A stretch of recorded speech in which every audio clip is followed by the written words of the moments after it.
ஆண்டவராகிய இயேசு கர்த்தாவே,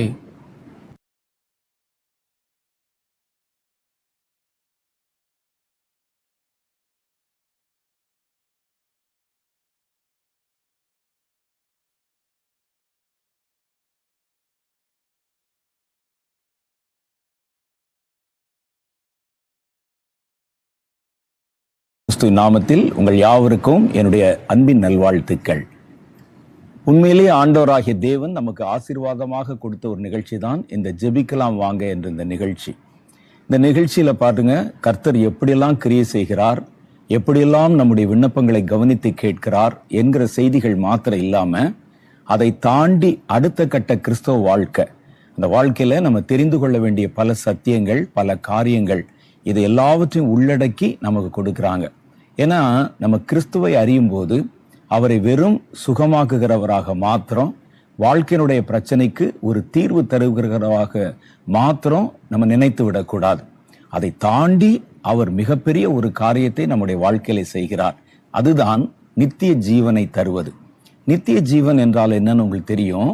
நம்முடைய மரணத்துக்கு பிறகு வருகிற நீண்ட வாழ்க்கை, அந்த வாழ்க்கை முடியவே முடியாத ஒரு வாழ்க்கை. அந்த நித்திய வாழ்க்கையில பரலோக சந்தோஷத்தை தருவதுதான் இயேசு கிறிஸ்துவுடைய முக்கியமான ஒரு பணி. அதோடைய முதல் கட்டமாக நம்முடைய சொந்த வாழ்க்கையில, மாம்ச வாழ்க்கையில கர்த்தர் தம்மை உயிருள்ளவராக காண்பித்து, அதுக்கு பிறகு நீங்க உள்ளே கர்த்தருக்குள்ள வரும்போது கொஞ்சம் கொஞ்சமாய் உங்களை நித்திய ஜீவனுக்கு ஏதுவாக அவர் வழி நடத்துகிறார். அப்ப அதனாலதான் என்ன செய்யறோம்னா, இந்த நிகழ்ச்சியை 2 பிரிவா வச்சிருக்கிறாங்க. ஒன்னு பாருங்க, கர்த்தர் நமக்கு தருகிற ஆசீர்வாதங்கள், கர்த்தர் நமக்கு தருகிற சரீர சுகம், ஆண்டவர் நம்முடைய வாழ்க்கையில செய்கிற நன்மைகள், இதை மையப்படுத்தி ஒரு நிகழ்ச்சியும், 2 நிகழ்ச்சி, ஒரு மாசத்துக்கு 2 நிகழ்ச்சி. அடுத்த கட்டமாக நம்முடைய கிறிஸ்தவத்துல ஆண்டவர் நமக்கென்று வைத்திருக்கிற பல காரியங்களையும், வேதத்தினுடைய ரகசியங்களையும் நம்ம புரிந்து கொள்ள 2 நிகழ்ச்சிகளை விசேஷமாக நமக்கு வச்சிருக்கிறாங்க. அதனால இந்த நிகழ்ச்சிகளை நீங்கள் விடாம கவனிச்சு பார்க்கணும். இன்னும் மென்மேலும் தேவன் நமக்கு வைத்திருக்கிற நன்மைகளை பெற்றுக்கொள்ளணும். ஆண்டவரிடத்திலிருந்து ஒரு சரீர சுகத்தை வாங்கணும், அதோடு முடிந்து விட்டது, ஏதோ ஒரு சர்ச்சுக்கு போனோம், நம்முடைய வாழ்க்கை வாழ்ந்தோம் என்று நம்ம இருக்கக்கூடாது. மேன்மேலும் கர்த்தரை அறிந்து கொள்ள நம்ம முற்படணும்.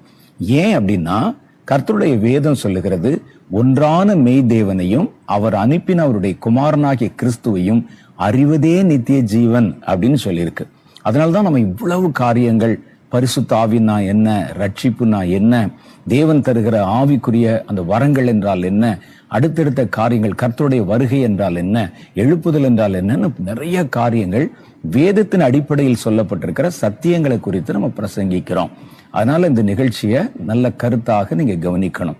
நேற்றைய தினத்தில் நம்ம சந்தித்து கொண்ட பொழுது, இப்போ உலகம் தழுவின ரீதியில் உண்டாயிருக்கிற ஒரு மிகப்பெரிய ஒரு பதட்டம், உலக பதட்டங்கள் அப்படின்னு நான் நேற்றைய தினத்துல இதுக்கு ஒரு வார்த்தை சொன்னேன்.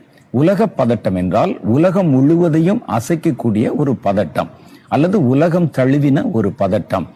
கொஞ்ச நாட்களுக்கு முன்னால பாருங்க, இந்த கொரோனா என்கிற வியாதி ஒரு உலக பதட்டமாக அறியப்பட்டது. உலகத்துல எல்லா நாடுகளுமே, ஏறத்தாழ எல்லா நாடுகளுமே அச்சத்தில் இருந்தார்கள். அது ஒரு உலக பதட்டமாக அறியப்பட்டது. கடைசி காலம் என்றாலே அப்படித்தான்.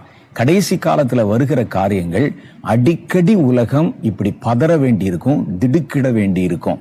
ஒன்றன் பின் ஒன்றாக அலை அலையாய் வர்ற மாதிரி ஒரு அலை வந்து தாக்கிட்டு போன உடனே அடுத்த அலை எப்படி வருகிறதோ அதே மாதிரி இந்த பதட்டம் வரும். கொஞ்ச நாட்கள் அமைதியா இருக்க மாதிரி இருக்கும், அப்புறம் வேறொரு ரூபத்துல, வேறொரு பிரச்சனையில இந்த பதட்டங்கள் தொடர்ந்து வரும். கடைசி காலத்தின் அடையாளங்கள் இதுதான். அநேக காரியங்களை குறித்து ஜனங்கள் அச்சம் அடைவார்கள். மனதுல பாத்தீங்கன்னா ஒரு அச்சம் எப்பொழுதுமே இருந்து கொண்டிருக்கும். இதெல்லாம் நம்ம பார்க்கும் பொழுது, கர்த்தருடைய பிள்ளைகளான நாம் இந்த கடைசி காலத்தின் முடிவிலே கர்த்தருடைய வருகை இருக்கிறது என்பதை அறிந்து, இனி காலம் செல்லாது என்பதை உணர்ந்து கொண்டு, எவ்வளவு துரிதமா கர்த்தரை சந்திக்க ஆயத்தப்படணும்.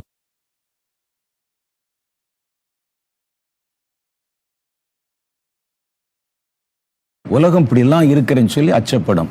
நாம் அப்படி இருக்கக்கூடாது. இதை பார்த்து ஆண்டவருடைய வருகை சமீபம் என்று அறிந்து, அடுத்தடுத்து நம்ம சீக்கிரமா எப்படி ஆயத்தப்படணும், நம்முடைய வாழ்க்கையை கர்த்தர் விரும்புகிற வண்ணம் எப்படி மாற்றிக்கொள்ளணும், இவைகள் எல்லாவற்றிலும் கண்ணும் கருத்துமாக நம்ம செயல்படணும். இல்லாவிட்டால் 10ஓடு 11ஆக நம்முடைய வாழ்க்கையும் முடிந்து போய்விட வாய்ப்பு இருக்கிறது. இப்போ இன்னைக்கு உலகத்தில் வந்திருக்கிற உலக பதட்டம், கொஞ்ச நாட்களுக்கு முன்னால இந்த கொரோனா என்கிற ஒரு கொள்ளை நோய் பதட்டம் உலகம் தழுவின பதட்டமாக வந்ததை போல இன்றைக்கு பல உலக தேசங்கள் பயந்து கொண்டிருக்கிற ஒரு காரியம் இஸ்ரவேல் பலஸ்தீனாவில் நடக்கிற யுத்தம். இஸ்ரவேலில் நடக்கிற பலஸ்தீனர்களுக்கும் இஸ்ரவேலர்களுக்கும் நடக்கிற இந்த போராட்டம் என்பது அடிக்கடி நடக்கிற ஒரு போராட்டம் தான். நீங்க எப்போ பார்த்தீங்கன்னா எந்த நேரத்தில் என்ன நடக்கும் என்று தெரியாது. நாங்களே பலமுறை இஸ்ரவேல் தேசத்துக்கு போயிருந்த போது இப்படிப்பட்ட கலவர சூழ்நிலைகளை சந்தித்திருக்கிறோம். கலவர சூழ்நிலைகள் என்றால் ஒரு யுத்தம் மாதிரியே இருக்கும், மினி போர் மாதிரி இருக்கும். திடீர்னு மோதி கொள்வார்கள், திடீர்னு சண்டை போட்டு கொள்வார்கள். அந்த பழைய அந்த எருசலேம் தேவாலயம் இருந்த இடத்துல மகமதியருடைய மசூதி இருக்கிற பகுதியில் அது ரெண்டும் ஒட்டி ஒட்டி இருக்கிறது. எந்த நேரமும் ஒரு பதட்டம் இருக்கும். அது மாதிரி அடிக்கடி சண்டைகள், கலவரங்கள், போராட்டங்கள், குண்டு வீசுதல், தாக்குதல் நடக்கும். ஆனால் யுத்தம் என்று அறிவிக்கப்படாது. ஆனால் இந்த முறை இஸ்ரவேல் தேசம் இதை ஒரு யுத்தம் என்று சொல்லுகிறது. அப்ப யுத்தம் சொல்லிட்டா இதனுடைய தாக்குதல், இதனுடைய மரணம், சேதம் போன்றவைகள் அதிகமாக இருப்பது மாத்திரம் இல்லாம இந்த தேசம், குறிப்பிட்ட இந்த இஸ்ரவேல் தேசம் பல உலக பெரிய தேசங்களோட சம்பந்தப்பட்ட ஒரு தேசம். பல தேசங்களுடைய ஆதரவையும் பல தேசங்களுடைய எதிர்ப்பையும் சம்பாதித்த ஒரு தேசம். இந்த தேசத்துல இப்படிப்பட்ட ஒரு பிரச்சனை வந்தால் அது பல தேசங்களுக்குள்ளே பாதிப்பை உண்டு பண்ணி ஒரு கூட்டம் பேர் ஆதரிப்பாங்க, ஒரு கூட்டம் பேர் எதிர்ப்பாங்க. இது ஒரு உலக போராக மாறிவிடுவதற்கு வாய்ப்பு இருக்கிறது என்று நிறைய தேசங்கள் அச்சம் தெரிவிக்கிறார்கள். குறிப்பாக அமெரிக்க தேசம் ஒரு வல்லரசு தேசம், ரஷ்ய தேசம் ஒரு வல்லரசு தேசம். இந்த ரெண்டு தேசமுமே இந்த போரை குறிவைத்து தங்களுடைய இராணுவத்தையும் ஆயுதங்களையும் ஆயத்தப்படுத்துகின்றன. இதுதான் இந்தியா போன்ற மற்ற தேசங்களுக்கு பயத்தை கொடுத்திருக்கிறது. ஒரு உலக போர் மாதிரி வந்துவிட்டா நம்ம விரும்பினாலும் விரும்பாவிட்டாலும் அந்த யுத்தத்தில் ஈடுபட்டு ஆக வேண்டியிருக்கும். அதில் கலந்து கொள்ளுகிற தேசங்கள்ல எல்லாம் பெரிய பெரிய பாதிப்புகள் உண்டு பண்ணும். 2 உலகப் போர்கள் இதுவரைக்கும் நடைபெற்று கொண்டிருக்கின்றன. முதலாம் உலகப் போரை விட 2வது உலகப் போர் அதிக மரணத்தையும் சேதத்தையும் சந்தித்தது. காரணம் என்னன்னா அதில் பயன்படுத்தின ஆயுதங்கள், வெப்பன்ஸ், காரியங்கள். ஆனா இப்போ ஒரு முறை இப்படிப்பட்ட யுத்தம் வந்தால் இது ஒரு அணு ஆயுத போராக, ஒரு நியூக்ளியர் வாராக இருக்கும். நியூக்ளியர் வார் என்பது பல மைல் தூரங்களுக்கு அல்லது பல தேசங்களை ஒரே நேரத்தில் பாதிக்கக்கூடிய ஆயுதங்களை உபயோகப்படுத்துவதை பற்றி சொல்லப்படுகிறது. அப்போ இதெல்லாம் பற்றி நம்ம நேற்றைய தினத்தில் நான் சொன்னேன். இந்த பயம்தான் இன்றைக்கு ரொம்ப தீவிரமாக பரவி இருக்கிறது. நம்ம இதை ஏனோ தானோ என்று சாதாரணமான ஒரு நிகழ்வாக எடுத்துக்கொள்ளக்கூடாது. நீங்கள் ரொம்ப கவனமாக இதற்காக ஜெபிக்கணும். ஜெபிச்சு சீக்கிரமே அந்த இடத்தில் ஒரு சமாதானம் வர வேண்டும் என்பதை பற்றி நீங்கள் அதுக்காக மன்றாடணும். இஸ்ரவேல் தேசத்தில் நடக்கிற இந்த போர் பற்றி, இஸ்ரவேல் பலஸ்தீனா இந்த போர் பற்றி சில தப்பான தகவல்களும் சில தேவையற்ற சில காரியங்களும் அங்கே நிறைய வதந்திகளும் உலாவி வருகின்றன.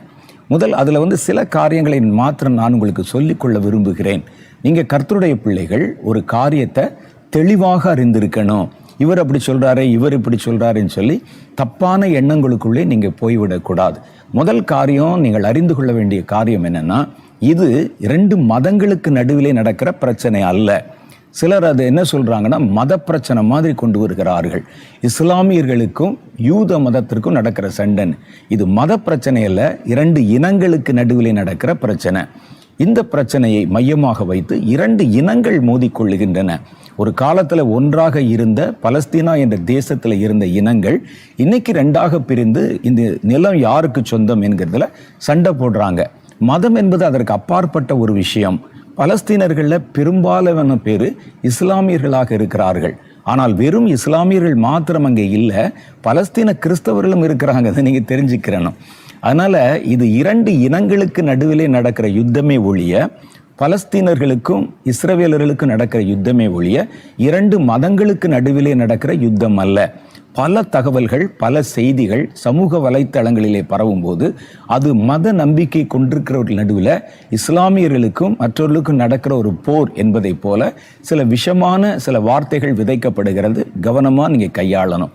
2வது காரியம் என்ன அப்படின்னு நீங்க கேட்டீங்கன்னா, இந்த யுத்தத்துல கிறிஸ்தவர்கள் யூதர்களை ஆதரிக்கிறவங்க, யூதர்களுக்கும் கிறிஸ்தவர்களுக்கும் நெருங்கின தொடர்பு இருக்கிறது என்கிறதாக ஒரு கருத்து சொல்லப்படுகிறது. கிறிஸ்தவ மத போதகர்கள் பல பேர் இந்த செய்திகளை குறித்து, நடக்கிற காரியங்களை குறித்து, என்ன நடக்கிறது அப்படின்னு சமூக வலைத்தளங்களில் நிறைய செய்திகளை சொல்லுகிறார்கள். ஆனால் அதற்கு என்ன சாயம் பூசப்படுதுன்னா, அவங்க கிறிஸ்தவங்க அப்படி தான் பேசுவாங்க. கிறிஸ்தவர்கள் இஸ்ரவேலர்களை, யூதர்களை தாங்குவாங்க, அவர்களை ஆதரிப்பார்கள் என்பதாக ஒரு கருத்து சொல்லப்படுகிறது. நீங்கள் உண்மையிலே நீங்கள் பார்த்தீங்கன்னா, நம்ம பலஸ்தீனரும் கிடையாது, இஸ்ரவேலரும் கிடையாது. இன்னொன்று என்னன்னு கேட்டிங்கன்னா, யூதர்கள் கிறிஸ்தவர்களை மேலே பயங்கரமான ஒரு வெறுப்புணர்ச்சி கொண்டிருக்கிறார்கள். யூத தேசத்துக்குள்ளே நீங்கள் சுவிசேஷம் சொல்ல முடியாது, தெருவில் நின்று ஒரு டிராக்ஸ் கொடுக்க முடியாது. யூதாவிலிருந்து, இஸ்ரவேல் தேசத்திலிருந்து பல தேவனுடைய வார்த்தைகளை வெளிப்படுத்துகிற அந்த ஒளிபரப்பு நிலையங்கள் வைக்கப்பட்டிருக்கிறது. நம்முடைய ஒளிபரப்பு காரியங்கள் கூட இஸ்ரவேலில் இருந்து தான் அது பல உலக தேசங்களுக்குள்ளே கடந்து போகுது. அங்கே நம்ம போய் ஒளிபரப்பு செய்து கொள்ளுகிறோம் அல்லது ஒரு ஒளிபரப்பு செய்து கொள்ளுகிறோம் என்று அந்த நாட்டில் நம்ம பேசும்போது அவங்க சொல்கிற முதல் காரியம், நீங்கள் கிறிஸ்தவ மத நம்பிக்கைகளை பிரச்சாரம் பண்ணுவதாக இருந்தால் எபிரேய மொழியில் ஒளிபரப்பு செய்யக்கூடாது. எந்த யூதனையும் எந்த யூத குடும்பத்தையும் நீங்கள் மையமாக வைத்து சுவிசேஷத்தை அறிவிக்க கூடாதுன்னு சொல்லுவாங்க. தெருவில் நின்று நீங்கள் சுவிசேஷம் சொல்லக்கூட அனுமதிக்க மாட்டாங்க. அதை நம்ம மனசில் நல்லா புரிந்து கொள்ளணும். ஏன்னா நம்ம ரெண்டு பேரும் ரொம்ப இணக்கமாக இருக்கிற மாதிரியும் நாங்கள் அவைகளுக்கு சப்போர்ட் பண்ணுற மாதிரி நீங்கள் நினைக்கக்கூடாது. அவர்கள் இஸ்லாமியர்களை வெறுக்கிறது மாதிரி தான் கிறிஸ்தவர்களையும் வெறுப்பு வைத்திருக்கிறார்கள். இன்னும் சொல்ல போனால் ஒரு படி மேலாக வெறுப்பு வைத்திருக்கிறார்கள். ஆகவே நாங்கள் வேதத்தில் என்ன சொல்லப்பட்டிருக்கிறது என்ற நடுநிலை சிந்தனையிலிருந்து தான் பேசுகிறோம் ஒழிய யூதர்களுக்கும் எங்களுக்கும் எந்த விதமான ஒரு தொடர்போ அல்லது வேற எந்த விதமான ஒரு பந்தமோ அவர்களை ஆதரிப்பதற்காக எந்த ஒரு நிர்பந்தமோ இல்லை என்பதை தெளிவாக முதல்ல நம்ம புரிந்து கொள்ளணும். இப்போ இந்த மாதிரியான ஒரு சாயம் பூசப்படுகிறது. அதே மாதிரி பாருங்க, யூதர்களையும் கிறிஸ்தவர்கள் இருக்கிறாங்க, யூதர்களிலும் இஸ்லாமியர்கள் இருக்கிறாங்க. இஸ்லாமிய யூதர்கள் அப்படின்னு ஒரு பெரிய குரூப் இருக்கிறாங்க. அதை நானே நேரடியாக பார்த்துருக்கிறேன். அந்த எருசலேமில் இருக்கிற மசூதி, அதை நம்ம பார்த்துருக்குறோம் படத்தில், மேலே தங்க கலர் டூம் போட்டு ஒரு மசூதி இருக்கும். இதை தான் எருசலேம் என்று இந்த படத்தில் காட்டுவாங்க. அந்த மசூதியில் ஆராதிக்க ஏராளமான யூத இஸ்லாமியர்கள், யூதர்களிலிருந்து இஸ்லாமத்தை ஏற்றுக்கொண்டவங்க அங்கே கடந்து போய் ஆராதிக்கிறது நானே பார்த்துருக்கிறேன், நேர கண்ணால் பார்த்துருக்கிறேன். அதனால் இது ரெண்டு மதங்களுக்கு நடுவில் நடக்கிற சண்டை அல்ல, இரண்டு இனங்களுக்கு நடுவிலே நடக்கிற சண்டை என்பதை புரிந்து கொள்ளணும். கிறிஸ்தவர்கள் நடுநிலை தான் வகிக்கிறார்கள். அவர்களுக்கு இஸ்ரவேலோ யூதாவோ அதெல்லாம் முக்கியம் இல்லை. பலஸ்தீனாவின் மேலே நமக்கு எந்த வெறுப்பும் இல்லை. பலஸ்தீனர்களிலும் நிறைய கிறிஸ்தவர்கள் இருக்கிறாங்க, யூதர்களிலும் கிறிஸ்தவர்கள் இருக்கிறாங்க. நாம எதை வச்சு பார்க்குறோன்னா, வேதத்தினுடைய அடிப்படையில் நடுநிலை பார்வையிலே நம்ம பார்க்குறோம். இன்னும் சில இடத்துல என்ன சொல்றாங்கன்னா, அவர்கள் சில தவறான கருத்துக்களை, தவறான தகவல்களை பரிமாறுகிறார்கள். என்ன சொல்றாங்க, ஹிட்லர் காலத்துல துரத்தப்பட்ட இஸ்ரவேலர்கள், யூதர்கள் ஹிட்லரால ரொம்ப பாதிக்கப்பட்டாங்க. அவர்கள் லட்சமாக கொலை செய்யப்பட்டாங்க. அந்த நேரத்தில் தப்பித்து வந்தேரிகளாக, அகதிகளாக இந்த நாட்டுக்குள்ளே நுழைந்தவர்கள் அங்கிருக்கிற பலஸ்தீனியர்கள் நடுவில் அந்த தேசத்தை பிடித்து கொண்டு எங்களுக்கு நாட்டை கொடு அப்படின்னு சண்டை போடுறாங்க. இது என்ன நியாயம் என்று கேட்கிறார்கள். உண்மை அது அல்ல. இந்த தேசம் ஹிட்லர் காலத்தில் இவர்கள் உள்ளே குடியேறவில்லை. நீங்கள் நல்லா பார்த்தீங்கன்னா, ஆபிரகாமுக்கு வாக்கு கொடுக்கப்பட்டு ஆபிரகாமுடைய தலைமுறையினருக்கு இந்த தேசத்தை கர்த்தர் சொந்தமாக்கி கொடுத்தார் என்ற 4000 வருஷத்து வரலாறு அங்கே சொல்லப்பட்டிருக்கிறது. இஸ்ரவேலர்கள் அல்லது யூதர்கள் புதுசாக அந்த நாட்டுக்குள்ளே வந்தாங்க, ஹிட்லர் காலத்தில் தான் வந்தார்கள் என்பது சுத்த போய். ஏன்னா அப்படி ஒரு செய்தியை நான் கேட்டேன். அதில் பார்க்கும்போது யூதர்கள் ஹிட்லர் காலத்தில் துரத்தப்பட்டு உள்ளே வந்தாங்க. அவர்கள் கொண்டு அங்கே ஏற்கனவே இருக்கிற பூர்வ குடிகளை விரட்டுவது எந்த விதத்தில் நியாயம் அப்படின்னு ஒருத்தர் பேசுறார். அது இல்லை. ஏனென்றால் இது யூதர்களுக்கு கொடுக்கப்பட்ட ஒரு நிலம். கர்த்தர் அவர்களுக்கு சொந்தமாக கொடுத்தார். 400 வருடம் எகிப்திலே அடிமையாக இருந்த ஆபிரகாமுடைய பிள்ளைகள், சந்ததியினர் 12 கோத்திரத்தை சேர்ந்தவங்க. அவர்கள் அங்கிருந்து கர்த்தராலே வழிநடத்தப்பட்டு கானான் தேசம் என்று சொல்லி அழைக்கப்படுகிற இந்த இஸ்ரவேல் தேசத்துக்குள்ளே குடியமர்த்தப்பட்டாங்க. இதுல பல பிரபலமான ராஜாக்கள் வந்தார்கள். தாவீது, சாலமன், இவங்கெல்லாம் உலக சரித்திரத்தில் இடம்பெற்ற ராஜாக்கள். இந்த ராஜாக்கள் அந்த தேசத்துல வாழ்ந்ததாகவும் அவர்கள் இருந்ததற்கான அடையாளங்கள் இருக்கு. அவங்க கட்டின ஆலயம் இருக்குது, அவங்க கட்டின கட்டடங்கள் இருக்குது, அவங்களுடைய அரண்மனை இருக்குது, தாவீது கட்டின சீயோன் கோட்டை இருக்கிறது. இன்னைக்கு நம்ம பார்க்க முடியும். அவர்கள் பயன்படுத்தின நாணயங்கள் இருக்கிறது, பயன்படுத்தின பொருள்கள் இருக்கிறது. யூதர்கள் அங்கே வாழ்ந்ததற்கான நிறைய சான்றுகள் அங்கே இன்னும் காண கிடைக்கின்றன.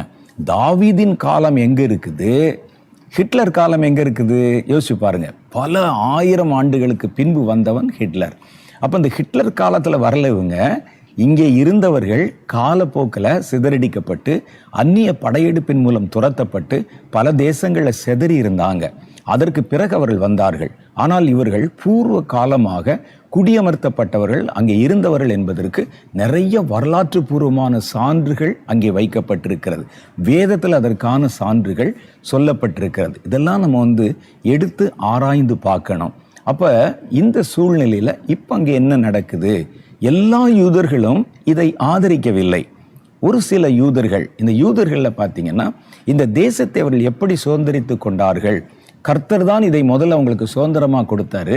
அதற்கு பிறகு நமக்கு தெரியும், நேற்றைய தினத்தில் நான் சரித்திரத்தை சொல்லும்போது ஒட்டமான் அந்த துருக்கியர்கள் அவங்களுடைய ஆட்சி காலத்தில் அவர்கள் ஆட்சி பண்ணின போது அவர்கள் ஆட்சியாளர்களாக குடிமக்களாக இருந்தார்கள் ஒழிய அந்த நேரத்தில் கிறிஸ்தவங்களும் அங்கே இருந்தாங்க, யூதர்களும் அங்கே இருந்தாங்க.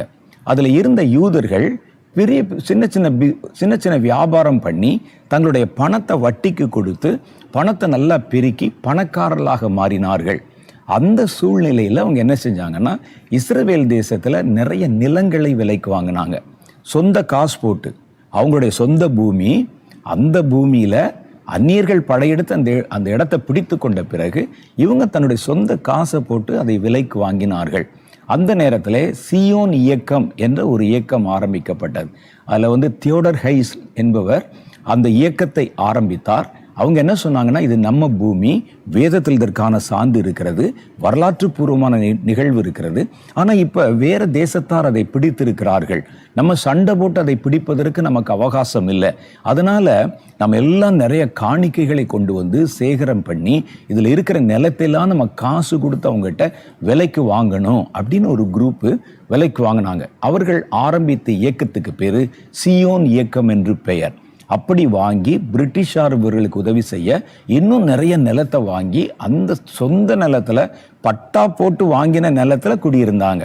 அதற்கு பிறகு ஆங்கிலேயர்கள் ஒரு பெரிய நிலப்பரப்பு விலை கொடுத்து வாங்கப்பட்டு யூத குடியிருப்புகளாக இருக்கிறத பார்த்து அவங்களுக்கு ஒரு தனி தேச அந்தஸ்தை கொடுத்தார்கள். இதுதான் நடந்தது.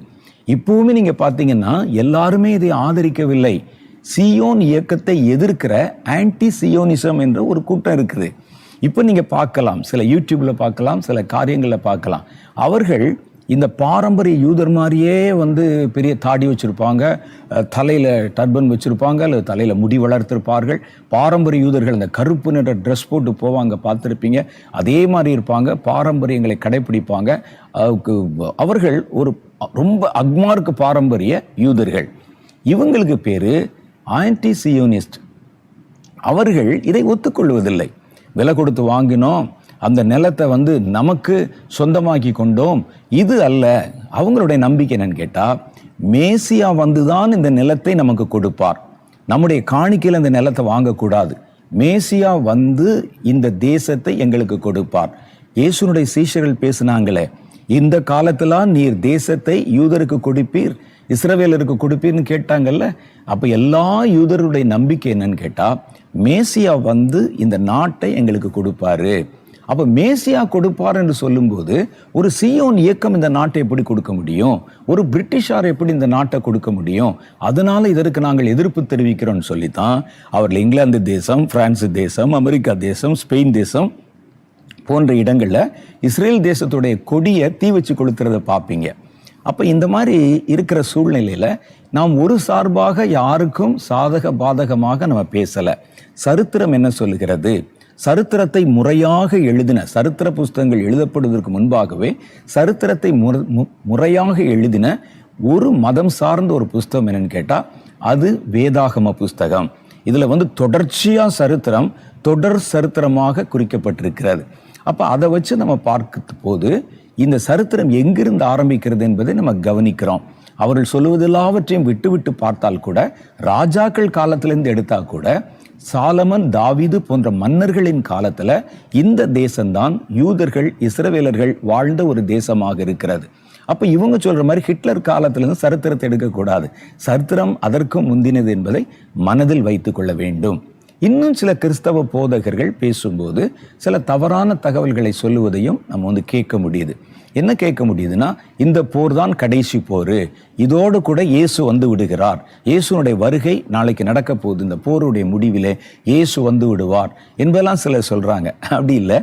இயேசு வருவதற்கு முன்னால நடக்க வேண்டிய பல விஷயங்களின் பட்டியலை வெளிப்படுத்தின விசேஷம் நமக்கு சொல்லுகிறது.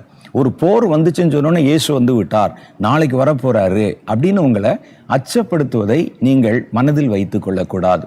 அப்ப இந்த சரித்திரத்தை நம்ம பார்க்கும்போது வெகு கவனமாக நம்ம பார்க்கணும்.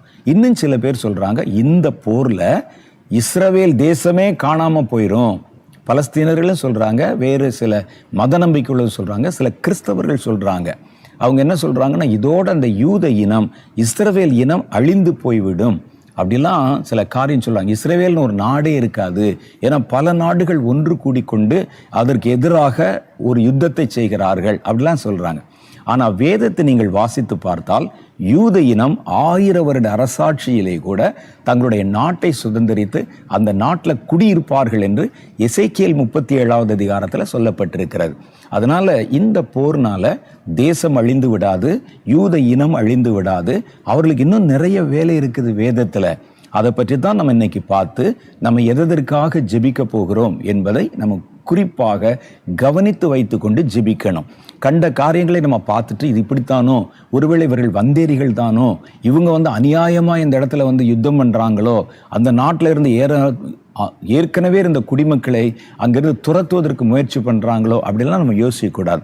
நமக்கு ஒரு பலஸ்தீனியனும் ஒன்றுதான், ஒரு இஸ்ரவேலனும் ஒன்றுதான். நமக்கு அதுல நடுநிலையாக நின்று எது நியாயம் என்று பார்க்கிறோம். ஏனென்றால் நம்ம பலஸ்தீனியர்களும் அல்ல, இஸ்ரவேலர்களும் அல்ல, நம்ம கர்த்தரை நம்புகிறவர்கள். கிறிஸ்தவர்கள் என்ற அடையாளத்தின்படி பார்த்தாலும் பலஸ்தீனாவில் நிறைய கிறிஸ்தவர்கள் இருக்கிறாங்க, இஸ்ரவேலர்களிலும் நிறைய கிறிஸ்தவர்கள் இருக்கிறாங்க. அப்ப மத நம்பிக்கை தாண்டி பொது பார்வையில தான் நம்ம இந்த பிரச்சனையை அணுகுகிறோம். கர்த்தர் இந்த தேசத்தை குறித்து என்ன நினைக்கிறாரு, என்ன வச்சிருக்கிறாரு, எதிர்கால திட்டங்கள், இதெல்லாம் நம்ம தெரிந்து கொள்ளுகிறோம். இஸ்ரவேல் தேசத்தை பொறுத்த அளவுல அவர்களுடைய வாழ்க்கை 2 விதமாக அது கையாளப்படுகிறது. அதான் ரொம்ப முக்கியம்.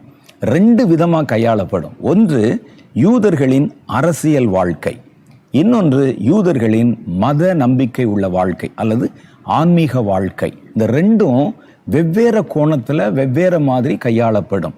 நம்ம 2ஐயும் போட்டு குழப்பிக்கொள்ளக்கூடாது. வேதத்துல நீங்க பார்த்தீங்கன்னா, இஸ்ரவேல் இனத்தை குறிப்பதற்கு அத்திமரம் என்ற வார்த்தையை, உவமையை கர்த்தர் பயன்படுத்துவார். அத்திமரத்திலும் மற்ற எல்லா மரங்களிலும் புதிய கிளைகளும் இலைகளும் தோன்று காணும்போது அப்படின்னு வசனம் சொல்லுது. அத்திமரம் என்பது இஸ்ரவேலர்களை குறிக்கிற வார்த்தை. ஒரு அத்திமரம் இருந்தது, அது பட்டு போனது, இதெல்லாம் சொல்றாங்கல்ல.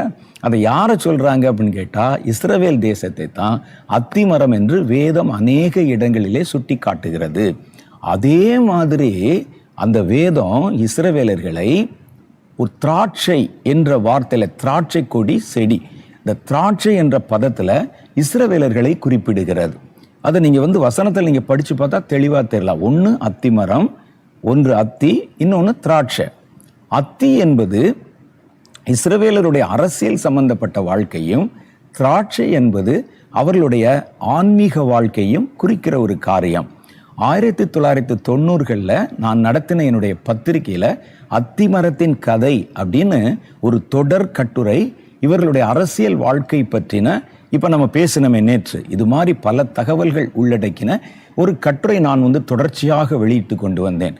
1989, 90லிருந்து பல மாதங்கள் தொடர்ச்சியாக என்னுடைய பத்திரிகையில அத்திமரத்தின் கதை அப்படின்னு ஒரு கட்டுரை வந்தது. அந்த காலகட்டத்தில் ஒரு நல்ல பெந்தகோஸ்தே அனுபவம் உள்ள சபையான அந்த கிருபாசனம் சபை, அந்த சபையை சேர்ந்த மூத்த போதகர், அங்கே கிறிஸ்டியான் என்ற ஒரு ஐயா, நல்ல வயசான பெரியவர் இருந்தாங்க. அவர்கள் யூதர்களுடைய சம்பூர்ண வரலாறு என்ற ஒரு புஸ்தகம் எழுதிட்டு இருந்தாங்க. அவர்கள் அந்த கால சூழ்நிலையில எங்க ராமநாதபுரத்தில் இருக்கிற சபை பொறுப்பை எடுத்து நடத்தினாங்க. அவங்க மூப்பர், சபையை ஸ்தாபித்த நிர்வாகிகளில் ஒருவர். அவர் என்னுடைய பத்திரிகையில் அந்த கட்டுரை வர்றதை பார்த்துட்டு தினசரி சில நாட்கள் என்னுடைய வீட்டுக்கு வந்து நானும் அவருமாக உட்கார்ந்து இந்த இஸ்ரவேலர்களுடைய வாழ்க்கை என்ன, அந்த சரித்திரம் என்ன என்று பல புத்தகங்களை வச்சு ராத்திரி 12 மணி 1 மணி வரைக்கும் உட்கார்ந்து படித்து ஒவ்வொன்றையும் ஆராய்ந்து பார்ப்போம். இன்னைக்கு இருக்கிற மாதிரி அந்த நாட்களில் நெட் வசதி கிடையாது, சமூக வலைத்தளங்கள் கிடையாது, புஸ்தகத்தை தான் தேடணும். ஒரு கூகுள் கிடையாது. அப்போ அந்த 90 காலகட்டங்களில் நம்ம கைக்கு அந்த பயன்பாட்டில் அதெல்லாம் இல்லை.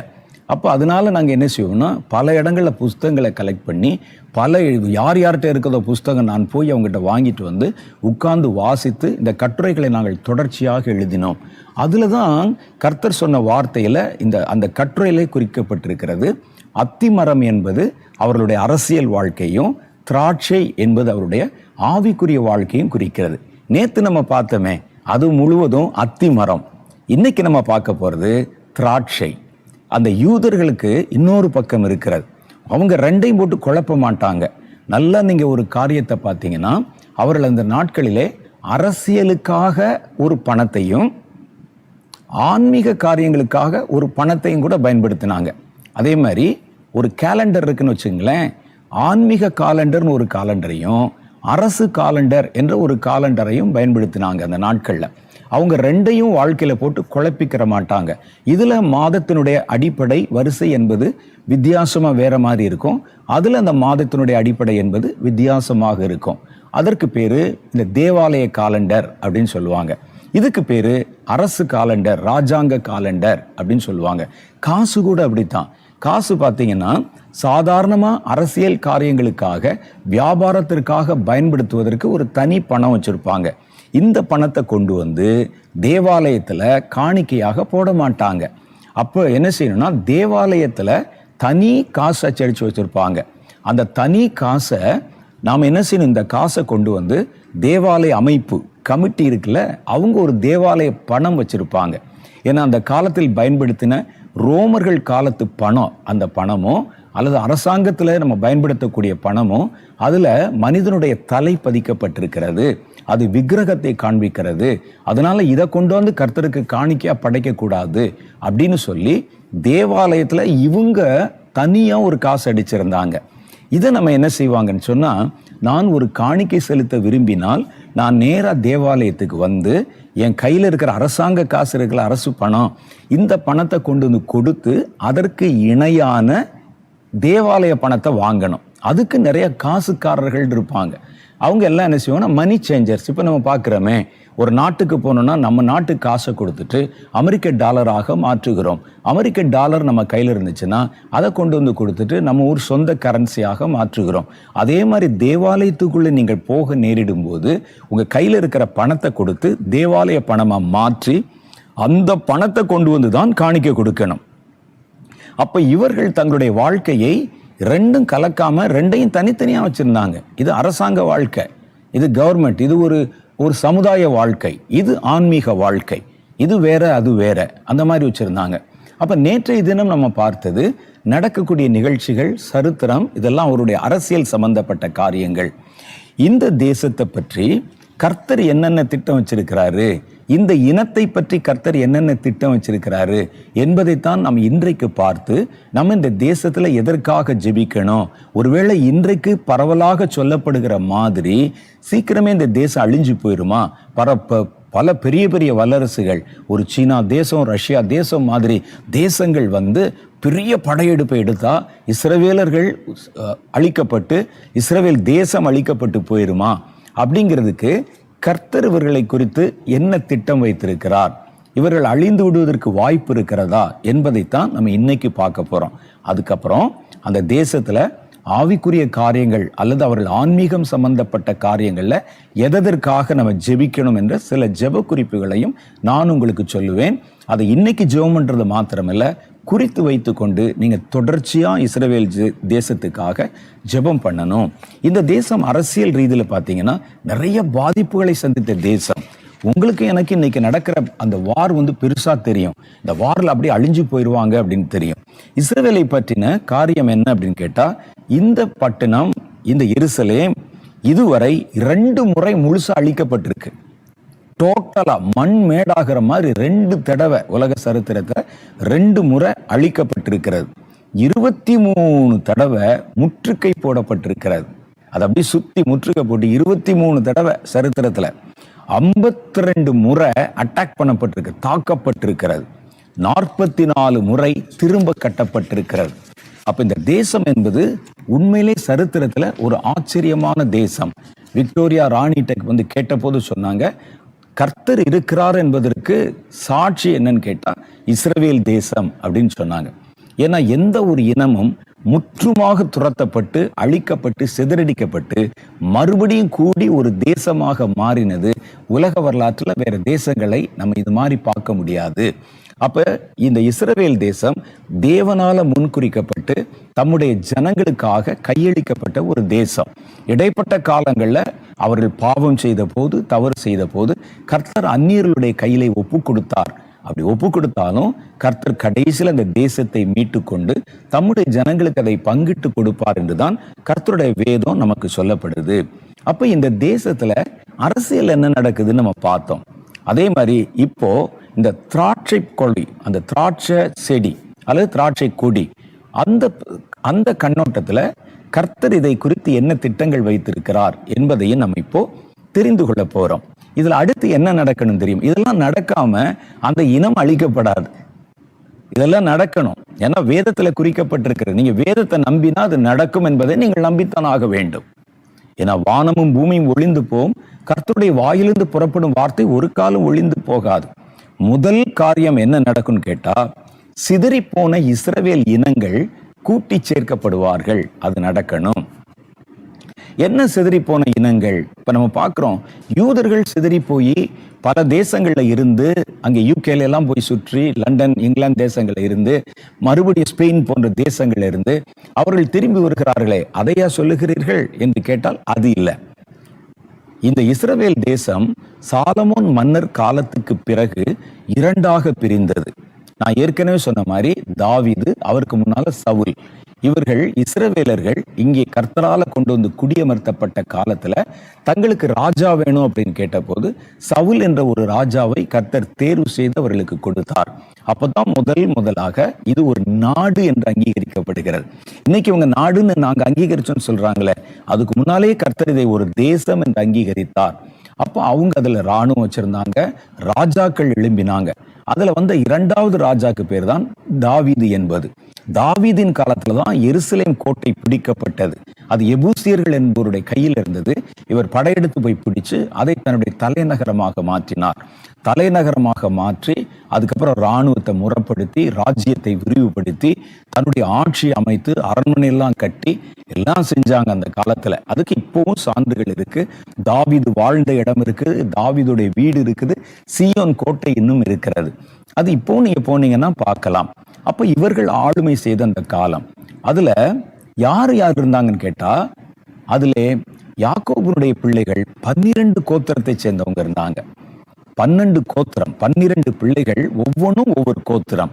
12 கோத்திரத்தாரும் ஒன்றாக இருந்தார்கள். தாவீது அவருக்கு ராஜாவாக இருந்தார். தாவீதுனுடைய ஆட்சி காலம் முடியும் போது தாவீதுடைய மகன் சாலமோன் அந்த பட்டத்திற்கு வந்தார். சாலமோன் அதிக ஞானம் உள்ளவராக இருந்தார். அவருடைய காலத்துல தான் எருசலேம் தேவாலயம் என்ற ஒரு பிரம்மாண்டமான தேவாலயம் கட்டப்பட்டது. அந்த காலத்திற்கு பிறகு, சாலமோனுக்கு பிறகு அவருடைய பிள்ளைகள் வந்த காலத்துல இந்த தேசம் 2ஆக உடைந்து போய்விட்டது. தேசம் 2ஆ மாறி ஒன்று வடதேசம் என்றும் ஒன்று தென் தேசம் என்றும் சொல்லப்பட்டது. தென் தேசத்துக்கு பேரு யூதேயான்னு சொல்றோம். வடதேசம் என்பதற்கு இஸ்ரவேல் என்று சொல்றாங்க. இந்த 2ஆ உடைஞ்சு செல்ல அந்த யூத தேசத்துல 2 இனம் இருந்தார்கள். ஒன்று யூதர்கள், இன்னொன்னு பென்யமீனர்கள். மீதி இருக்கு பாருங்க, இஸ்ரவேல் அப்படின்னு ஒரு தேசமா பிரிஞ்சிச்சே வடதேசம். அந்த தேசத்துல மீதி இருந்த 10 கோத்திரமும் ஒன்றாக இருந்தார்கள். இந்த 2 கோத்திரத்தை சேர்ந்த யூத தேசம், யூதேயா தேசம், எருசலேமை தலைநகரமாக கொண்டு அவர்களுடைய ஆட்சி அமைத்தார்கள். இஸ்ரவேலர்கள் சமாரியா பட்டணத்தை தலைநகரமாக வைத்து தங்கள் ஆட்சியை வைத்தார்கள். சில சமயம் 2 பேர் சண்டை போட்டுக்குருவாங்க, சில சமயம் 2 மன்னர்களும் கூடிக் கொள்வார்கள். ஆனா 2ம் தனித்தனி ராஜ்யங்களாக அறியப்பட்டது. இதுல 10 இனம், அதுல 10 இனம். இவர்களுடைய முடிவு எப்படி வந்ததுன்னு கேட்டா, அந்த ராஜாக்கள் நல்லவர்களும் வந்தார்கள், கெட்டவர்களும் வந்தாங்க. அப்படியே வரலாறு போய்கொண்டிருக்கிறது. கடைசியில அசீரியர்கள் படையெடுத்து வந்து இந்த வடதேசம் என்று சொல்லுகிற இஸ்ரவேல் தேசத்தை முற்றுகை போட்டு அதை பிடிச்சு அதில் இருக்கிறவங்க எல்லாம் சிறை பிடித்து கொண்டு போனார்கள். சிறைபிடித்து கொண்டு போன 10 இனத்தார் அதுல இருந்தாங்க. அவர்கள் கொண்டு போகப்பட்டார்கள். அதே மாதிரி கொஞ்ச நாட்களுக்குள்ள யூதா தேசத்தின் மேல கல்தேயர்கள் என்று சொல்லுகிற பாபிலோன் மன்னர்கள், நெபுகாத்நேச்சார் நம்ம படிச்சிருப்போம், அவர் படையெடுத்து வந்து இந்த தேசத்தை பிடித்து இங்க இருக்கிறவங்களையும் எல்லாரையும் சிறைப்பிடித்து சிறை கைதிகளாக அடிமைகளாக கொண்டு போய் விட்டார்கள். வயசானவங்க தேவையில்லாதவங்களை மாத்திரம் நாட்டில் விட்டுட்டு மற்றவங்களை எல்லாம் கொண்டு போயிட்டாங்க. இப்ப இந்த 2 தேசமும் இப்படித்தான் உள்ளே கடந்து போனது. இந்த 10 கோத்திரம் கொண்ட தேசம் அசீரியர்களால சிறைப்பிடித்து கொண்டு போகப்பட்ட தேசம். அதில் இருந்த ஜனங்கள் எங்கெங்கோ வந்து சிதறி கரைந்து ஜனங்களுக்கு நடுவில் அந்நியர்களோட சம்பந்தம் கலந்து காணாமலே போயிட்டாங்க. இப்ப வரைக்கும் அவர்கள் எங்க இருக்கிறார்கள் என்று யாருக்கும் தெரியாது. ஒரு யூத கோத்திரத்தை சொல்ற மாதிரி நீங்கள் ஒரு ரூபன் கோத்திரத்தையோ வேற ஒரு எப்ராயிம் கோத்திரத்தையோ மனாசே கோத்திரத்தையோ உங்களால் இப்ப அடையாளம் காண முடியாது. அவங்க எங்க இருக்கிறாங்கன்னு யாருக்குமே தெரியாது. வரலாற்றுல இந்த 10 இனங்கள் காணாமல் போன இனங்கள் என்று சொல்லி பதிவு செய்யப்பட்டிருக்கிறது. இதுல தப்பிச்சு மறுபடியும் தன் தேசத்துக்கு வந்தது யூதர்கள் தான். யூதர்களும் அவர்களோடு சேர்ந்த பென்யமீனர்களும் அவங்க தான் இப்ப இங்க இருக்கிறாங்க. மற்றவர்கள் 10 கோத்திரத்தை சேர்ந்தவங்க கரைஞ்சு போயிட்டாங்க. இவர்களை அடையாளம் காண்பதே முடியாத ஒரு காரியம். ஆனால் கர்த்தர் என்ன திட்டம் வைத்திருக்கிறார்னா, கடைசி காலத்துல நான் இந்த இனத்தை சேர்ந்த எல்லாரையும் மறுபடியும் எழுப்பி கூட்டி கொண்டு வருவேன் என்கிறார். இது எப்படி சாத்தியமாகும்? யார் எங்க இருக்கிறார்கள் என்பது யாருக்கும் தெரியாது. யார் எந்த இனத்தை சார்ந்தவர்கள் என்று அவர்களுக்குமே தெரியாது. நான் இப்ப ரூபன் கோத்திரம், நான் காத் கோத்திரம், நான் ஆசேர் கோத்திரம், நான் நப்தலி கோத்திரம், நான் சிமியோன் கோத்திரம் என்று யாருக்குமே தெரியாது. சரித்திரத்திலே மறைக்கப்பட்டு அவர்கள் தங்களுடைய ஐடென்டிட்டியை இழந்து போய், அடையாளத்தை இழந்து போய் ஜனக்கூட்டத்தில் எங்கேயோ கலந்து விட்டார்கள். ஆனால் கர்த்தர் வேதத்துல ஒரு திட்டம் வைத்திருக்கிறார். இவர்களை எல்லாம் மறுபடியும் கொண்டு வரணும், இவர்களை மறுபடியும் நான் உயிர்ப்பிப்பேன், இந்த தேசத்தில் அவர்களை குடியேற்றுவேன் என்று ஒரு பெரிய திட்டம் இருக்கு. அப்ப அந்த திட்டம் இருக்கும்போது இந்த ஒரு சின்ன போர் வந்து இந்த திட்டமே நடக்காம எப்படி இயேசு வர முடியும்? வர முடியாது. அப்ப இந்த திட்டத்தை குறித்து கர்த்தருடைய வேதம் சொல்லுது பாருங்க. கர்த்தர் தம்முடைய வார்த்தையை அனுப்பி அவர்களை கூட்டி சேர்ப்பார், ஒருங்கிணைப்பார். 2வது அவங்கள சீர்படுத்துவார், அவங்களை வந்து பலப்படுத்துவார். 3வது அவர்களை உயிர்ப்பிப்பார். இந்த 3 காரியத்தை கர்த்தர் செய்ய போகிறார். கடைசி காலத்துல தம்முடைய வார்த்தையை கர்த்தர் அனுப்பி இந்த காரியத்தை செய்ய போகிறார். அதை பற்றி வேதத்துல எங்க சொல்லுதுன்னு கேட்டா, எசேக்கியேல் தீர்க்கதரிசியின் புஸ்தகம் 37வது அதிகாரத்துல ஒரு தரிசனமாக அது காட்டப்பட்டிருக்கிறது. அது இனிமே நடக்க போகிற ஒரு நிகழ்ச்சியை கர்த்தர் முன்னறிவிப்பு செய்து ஒரு உவமை மாதிரி காண்பித்த ஒரு தரிசனம். எசேக்கியேல் என்ற தேவ மனிதன் ஜெபத்திலே காத்திருந்த போது கர்த்தருடைய கை அவருடைய தலையில வந்து அமர்ந்தது. அந்த வசனத்தை நான் வாசிக்கிறேன் பாருங்க. எசேக்கியேல் தீர்க்கதரிசியின் புஸ்தகம் 37வது அதிகாரம். இந்த சம்பவம் நடக்க வேண்டி இருக்கு, இன்னும் நடக்கல. என்ன நடக்கும்? கர்த்தருடைய கை என்மேல் அமர்ந்து கர்த்தர் என்னை ஆவிக்குள்ளாக்கி வெளியே கொண்டு போய் எலும்புகள் நிறைந்த ஒரு பள்ளத்தாக்கிலே நிறுத்தி என்னை அவைகளின் அருகே சுற்றி நடக்க பண்ணினார். இதோ பள்ளத்தாக்கின் வெட்ட வெளியிலே அந்த எலும்புகள் மகா திரளாய் கிடந்தது, அவைகள் மிகவும் உலர்ந்ததுமாயிருந்தது. அவர் என்னை நோக்கி, மனுபுத்திரனே, இந்த எலும்புகள் உயிரடையுமா என்று கேட்டார். அப்ப மனிதர்களுக்கு உயிரடைவதற்கே வாய்ப்பில்லை என்கிற மாதிரி ஒரு நம்பிக்கை, ஒரு எண்ணத்தை கொடுக்கிற மாதிரி இருந்தது அந்த எலும்புகள். அப்ப அவர் அங்க கேட்கிறாரு, இந்த எலும்புகள் உயிரடைய வாய்ப்பு இருக்கா, உயிரடைய முடியுமா அப்படின்னு கர்த்தர் கேட்கிறார். அதற்கு நான், எசேக்கியேலாக நான், கர்த்தராகிய ஆண்டவரே, தேவரீர் அதை அறிவீர் என்றேன். அப்பொழுது அவர், நீ இந்த எலும்புகளை குறித்து தீர்க்க தரிசனம் உரைத்து அவைகளை பார்த்து சொல்ல வேண்டியது என்னவென்றால், கர்த்தர் சொல்றாரு, இப்போ தீர்க்க தரிசனம் உரைத்து அதை பார்த்து சொல்லு. தீர்க்க தரிசனம் என்றால் என்னன்னு தெரியும். கர்த்தர் சொல்ல விரும்புகிற வார்த்தையை மனிதர்கள் வழியாக சொல்ல வைப்பதற்கு பேர் தான் தீர்க்க தரிசனம். அது கர்த்தருடைய வார்த்தை. ஒரு மனிதனுடைய வாயிலிருந்து வருகிறது என்பதற்காக அது ஒரு மனிதனுடைய வார்த்தை அல்ல, அதை பேசுவது கர்த்தர். அப்போ கர்த்தர் என்ன செய்யறாங்க, இது சிம்பிளா எப்படி புரிஞ்சுக்கிறான்னா, கர்த்தர் முதலாவது தன்னுடைய வார்த்தையை அனுப்புகிறார். அந்த வார்த்தையை அனுப்பும்போது என்ன சொல்லணும் அப்படின்னு சொல்லுகிறார். உலர்ந்த எலும்புகளே கர்த்தருடைய வார்த்தையை கேளுங்கள், கர்த்தராகிய ஆண்டவர் இந்த எலும்புகளை நோக்கி, இதோ நான் உங்களுக்குள் ஆவியை பிரவேசிக்க பண்ணுவேன், அப்பொழுது உயிரடைவீர்கள்.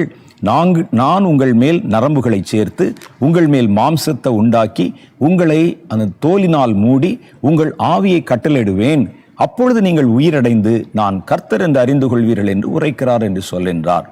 எனக்கு கட்டளையிட்டபடியே நான் தீர்க்க தரிசனம் உரைத்தேன். நான் தீர்க்க தரிசனம் உரைக்கையிலே ஒரு இரைச்சல் உண்டாச்சு. இதெல்லாம் அவர் தரிசனத்துல பார்க்கிறார். ஆவியில எடுத்துக்கொள்ளப்பட்டு அந்த தரிசனத்தை பார்க்கிறார்.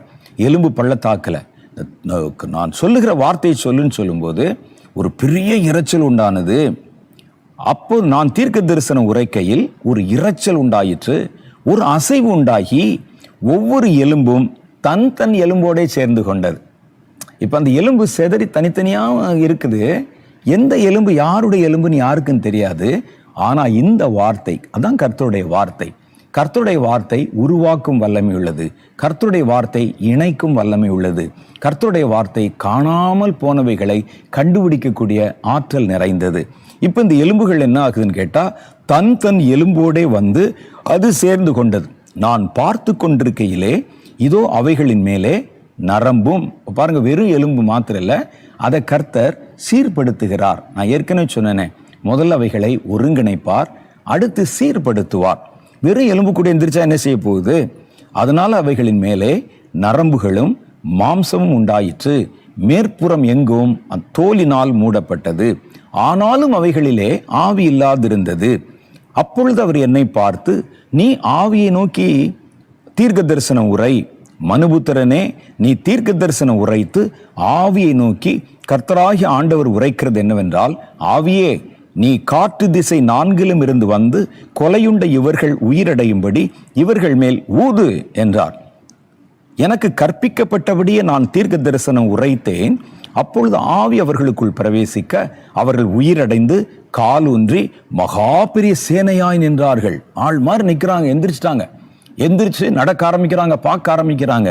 முதல்ல எலும்பு சேர்ந்தது, அதற்கு மேல சதையும் மாம்சமும் நரம்பும் கொண்டு வரப்பட்டது. இப்ப பாத்தீங்கன்னா 2வது முறை கர்த்தர் தம்முடைய வார்த்தை அனுப்பினார், அவர்களுக்குள்ளே ஜீவன் வந்தது, அவைகள் எல்லாம் ஒன்றா வந்தது. இது ஒரு பெரிய தரிசனம். இதுக்கு என்ன அர்த்தம் நமக்கு தெரியாது. உண்மையிலே எலும்பு அங்கே இருந்ததா? அந்த எலும்புகளைத்தான் அவர் பார்த்தாரா அப்படின்னு பார்த்தா இல்லை. அதுக்கு அடுத்த வசனம் சொல்லுகிறது, அப்பொழுது அவர் என்னை நோக்கி, மனுபுத்திரனே நீ தரிசனத்துல பார்க்கிற இந்த எலும்புகள் இஸ்ரவேல் வம்சத்தார் அனைவருமே. யாரு?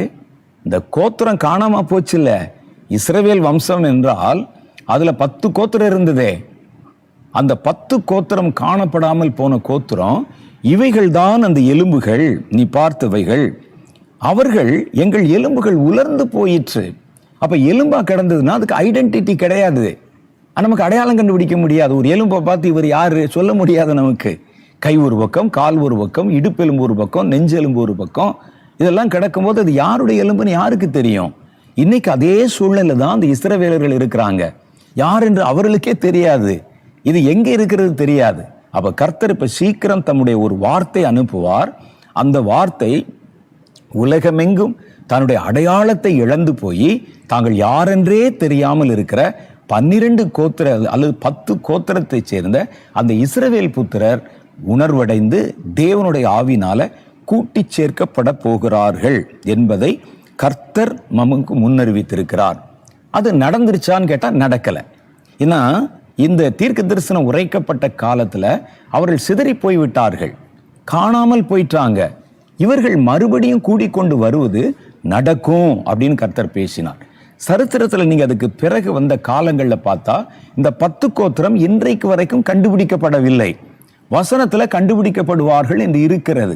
அப்ப இதுவரைக்கும் கண்டுபிடிக்கப்படலைன்னா இனிமே அவர்கள் கண்டுபிடிக்கப்படணும், கண்டுபிடிக்கப்பட்டு சேர்க்கணும். ஏன்னா வானமும் பூமியும் ஒளியும் கர்த்தருடைய வாயிலிருந்து புறப்பட்ட வார்த்தை ஒளியாது. அப்ப இப்படி ஒரு பிளான் வச்சிருக்கிறாரு. மறுபடியும் அந்த 10 கோத்திரம் பிளஸ் இந்த 2 கோத்திரம், இந்த 12 கோத்திரத்தை ஒன்றாக நான் கொண்டு வந்து சேர்க்கணும் அப்படின்னு ஒரு திட்டம் வச்சிருக்கிறாரு. நீங்க பாம்பு போட்டா எப்படி அழியும்? நீங்க விமானங்களை கொண்டு வந்து அந்த நாட்டை அழித்து விடுவோம் என்று சொன்னால் எப்படி நடக்கும்? கர்த்தருடைய வார்த்தையோட நம்ம வந்து நிற்க முடியுமா?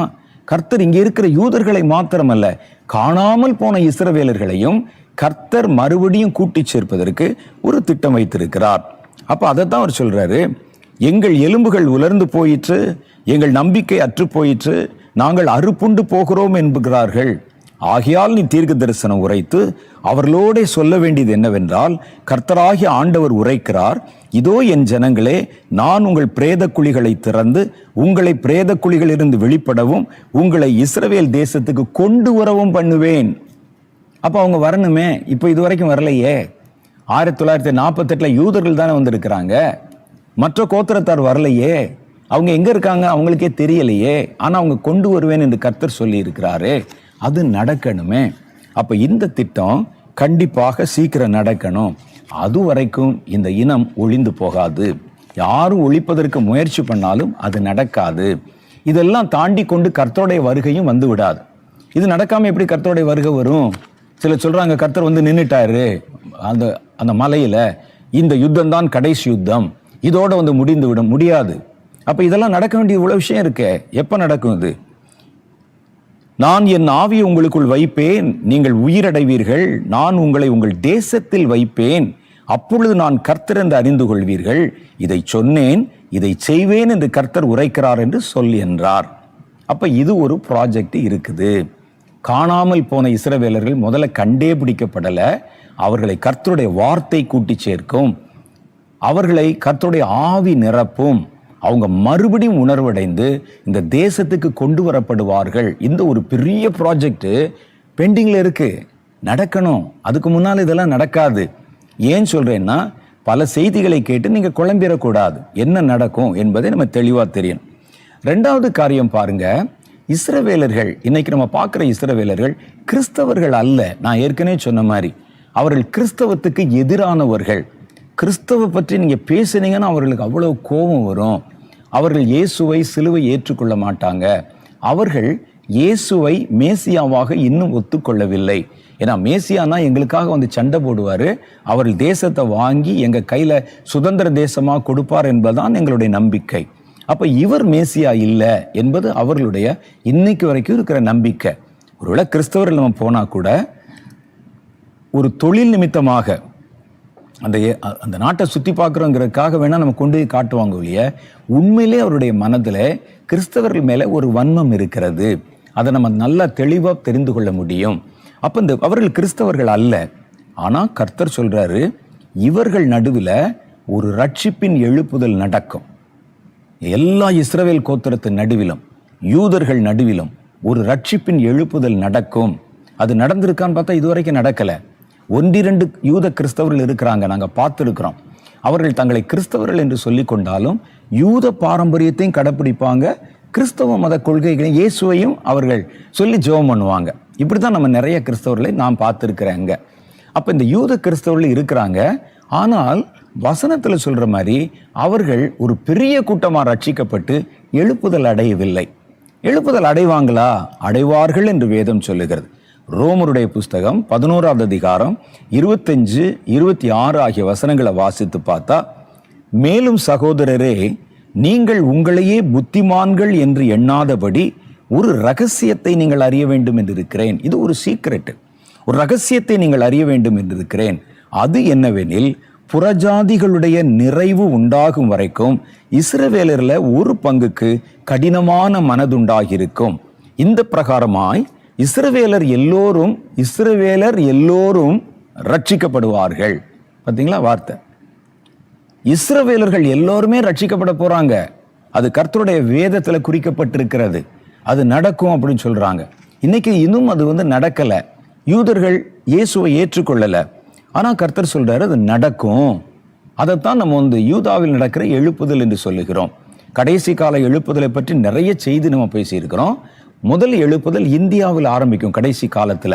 இந்த எழுப்புதல் உலக எழுப்புதலாக மாறும், 2வது கட்ட எழுப்புதல்.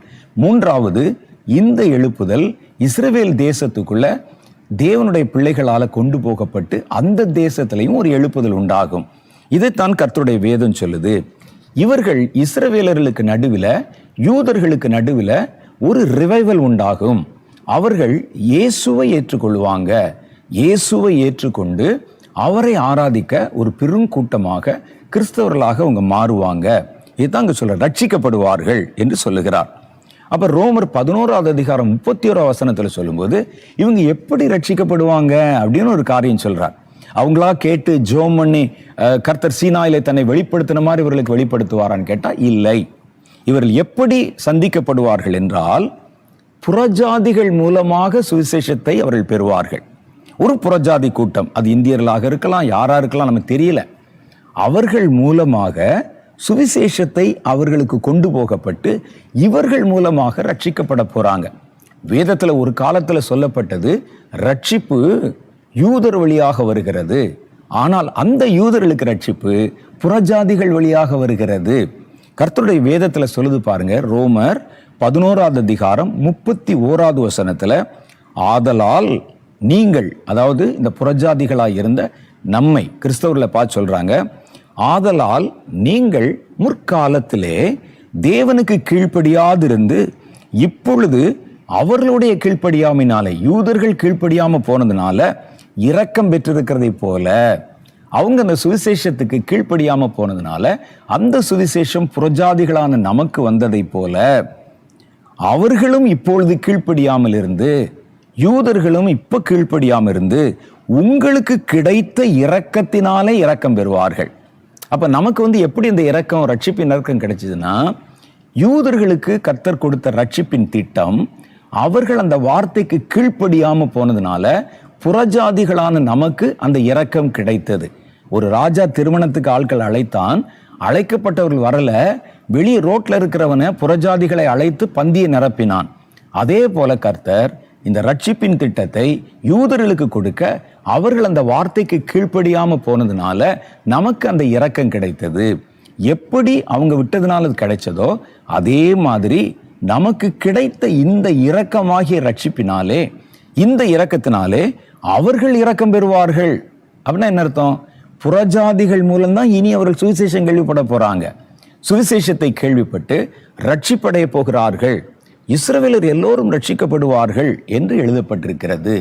அதுல யூத கோத்திரம் மாத்திரமல்ல, இஸ்ரவேலில் இருக்கிற எல்லா கோத்திரமா தான் இஸ்ரவேலில் எல்லோரும் என்று வேதத்துல அதை பற்றி சொல்லப்பட்டிருக்கிறது. மூணாவது ஒரு காரியம் நடக்க வேண்டி இருக்குது. அது என்ன அப்படின்னு கேட்டீங்கன்னா, வரப்போகிறவனாகிய அந்தி கிறிஸ்து இந்த யூதர்களை வைத்து தான் ஒரு பெரிய காரியத்தை செய்வான். நீங்க நினைக்கிற மாதிரி யூத இனம் இப்போ நடக்கிற இந்த போர்ல அழிஞ்சு போச்சுன்னா இதெல்லாம் நடக்க முடியாது. என்ன நடக்கும்? இந்த ரட்சிப்பு ஒரு எழுப்புதல் தேசத்துல நடக்கும்போது எல்லாரும் ஏற்றுக்கொள்ள மாட்டாங்க. ஒரு பங்கு யூதருக்கு இருதய கடினம் உண்டாகும். நாங்கெல்லாம் அதை ஏற்றுக்கொள்ள மாட்டோம்னு ஒரு பாரம்பரிய யூதர்களோ அல்லது ஒரு முரட்டாட்டம் பிடித்த யூதர்கள் சுவிசேஷத்துக்கு இப்பவும் கீழ்ப்படிய மாட்டாங்க. ரோமர் 11வது அதிகாரம் 25வது வசனத்துல அது தெளிவாக சொல்லப்பட்டிருக்கிறது. மேலும் சகோதரரே, நீங்கள் உங்களையே நீதிமான்கள் என்று எண்ணாதபடிக்கு ரகசியத்தை சொல்லுகிறேன். அது என்னவெனில், புறஜாதியருடைய நிறைவு உண்டாகும் வரைக்கும் இஸ்ரவேலரில் ஒரு பங்குக்கு கடின மனம் உண்டாயிருக்கும். அப்ப ஒரு பக்கம் ரட்சிப்பு உண்டாகும், ஒரு கூட்டம் இஸ்ரவேலர்களுக்கு கடின மனம் உண்டாயிருக்கும். அந்த சுவிசேஷத்துக்கு கீழ்ப்படியாத யூதர்கள் அந்தி கிறிஸ்துவின் ஆட்சி காலத்துல அவனை ஏற்றுக்கொண்டு அவனுக்கு உதவி செய்வாங்க. இவர்கள் சொல்லுவாங்க, இயேசுவை இவர்கள் மேசியான்னு சொல்றாங்க, ரட்சகன் சொல்றாங்க, நாங்க நம்ப மாட்டோம். ஒரு கூட்டம் பேர் ரட்சிக்கப்படுவாங்க. ஆனா ஒரு குரூப் அதை ஏற்றுக்கொள்ள மாட்டார்கள். அவர்கள் அந்தி கிறிஸ்து அடுத்து வருவான். அந்தி கிறிஸ்து யார் என்று உங்களுக்கு தெரியும். சாத்தானுடைய திருத்துவத்திலே ஒருவன். அவனுடைய கட்டுப்பாட்டில் 7 வருஷம் இந்த உலகம் ஆளுமை செய்யப்படும் என்று வேதம் சொல்லுகிறது. அதை பற்றிலாம் நிறைய செய்தி யூடியூப்ல நானே பேசி வெளியிட்டிருக்கிறேன். அதில் நீங்க பார்த்தீங்கன்னா, இந்த அந்தி கிறிஸ்து வரும்போது இந்த யூதர்கள் இருக்கிறாங்களே, மிச்சமான யூதர்கள், ஏற்றுக்கொள்ளாத யூதர்கள், கடின மனம் கொண்ட யூதர்கள், அவர்கள் இவனை ஏற்றுக்கொள்வார்கள்.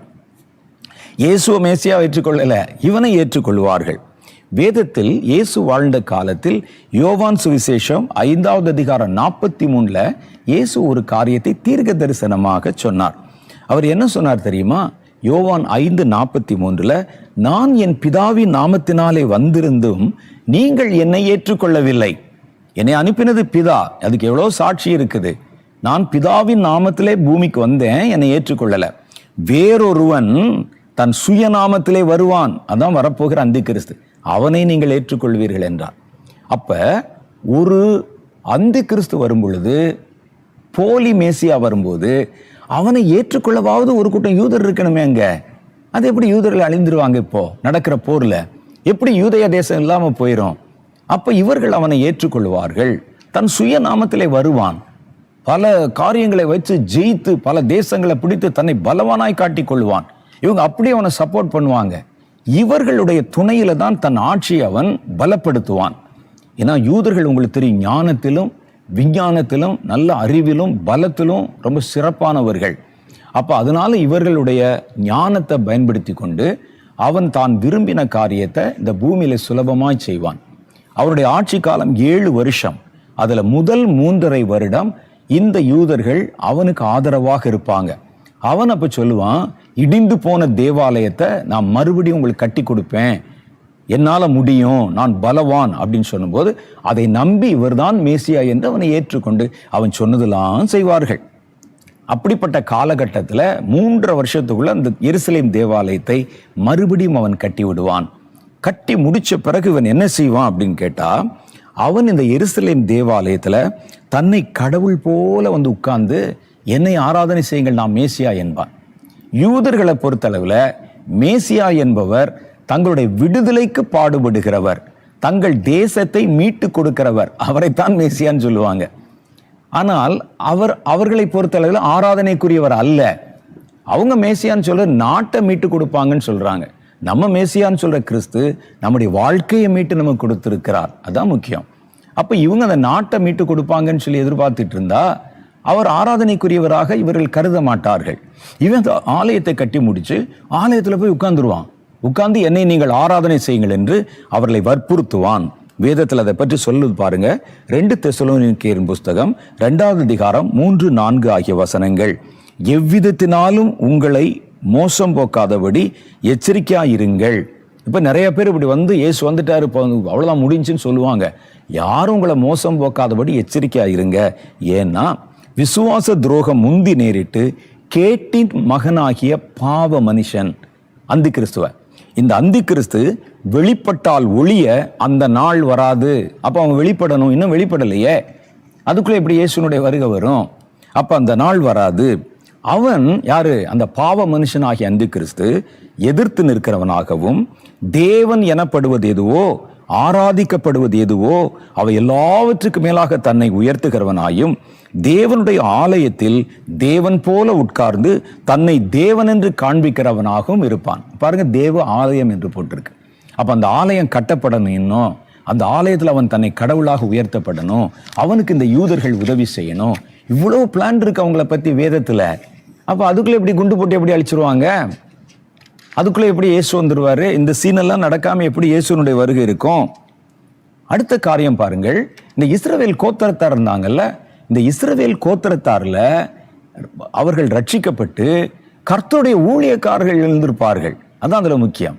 கர்த்தருடைய பலமான ஊழியத்தை செய்கிற பலவான்களை கர்த்தர் அந்தந்த ஒவ்வொரு கோத்திரத்திலையும் எழுப்புவார். நம்ம நடுவில் இந்தியாவில் அமெரிக்கால எல்லாம் எழுப்பியிருக்கிற அது வேற. இஸ்ரவேல் கோத்திரங்கள் இருக்கு பாருங்க, அந்த 10-12 கோத்திரத்திலையும் கர்த்தர் தம்முடைய ஊழியக்காரர்களை எழுப்புகிற ஒரு திட்டத்தை வைத்திருக்கிறார். அது எங்க சொல்லுது? வெளிப்படுத்தின விசேஷம் 7வது அதிகாரம் 1-8 வரைக்கும் உண்டான வசனம். இதுல இயேசு கிறிஸ்து பரலோகத்துல 6வது முத்திரை உடைத்த பிறகு 7வது முத்திரை உடைக்க போறதுக்கு முன்னால ஒரு சம்பவம் நடைபெறுகிறது. அதுல என்ன நடக்குதுன்னு பார்த்தா, அந்த வசனத்தை வாசிக்கிறேன் பாருங்க. நமக்கு நேரம் இல்லாதனால வேகமாய் உங்களுக்கு சொல்ல நான் முற்படுகிறேன். இவைகளுக்கு பின்பு பூமியின் 4 திசைகளிலும் 4 தூதர்கள் நின்று, பூமியின் மேலாவது சமுத்திரத்தின் மேலாவது ஒரு மரத்தின் மேலாவது காற்று அடியாதபடிக்கு பூமியின் 4 காற்றுகளையும் பிடித்திருக்க கண்டேன். ஜீவனுள்ள தேவனுடைய முத்திரை கோலையுடைய வேறொரு தூதன் சூரியன் உதிக்கும் திசையிலிருந்து ஏறி வந்தான். அவன் பூமியையும் சமுத்திரத்தையும் சேதப்படுத்துவதற்கு அதிகாரம் பெற்ற 4 தூதர்களையும் பார்த்து, நாம் நமது தேவனுடைய ஊழியக்காரரின் நெற்றிகளில் முத்திரை போட்டு தீர்மளவும் பூமியும் சமுத்திரத்தையும் மரங்களையும் சேதப்படுத்தாதிருங்கள் என்று மகா சத்தமிட்டு சொன்னான். யார் அந்த ஊழியக்காரர்?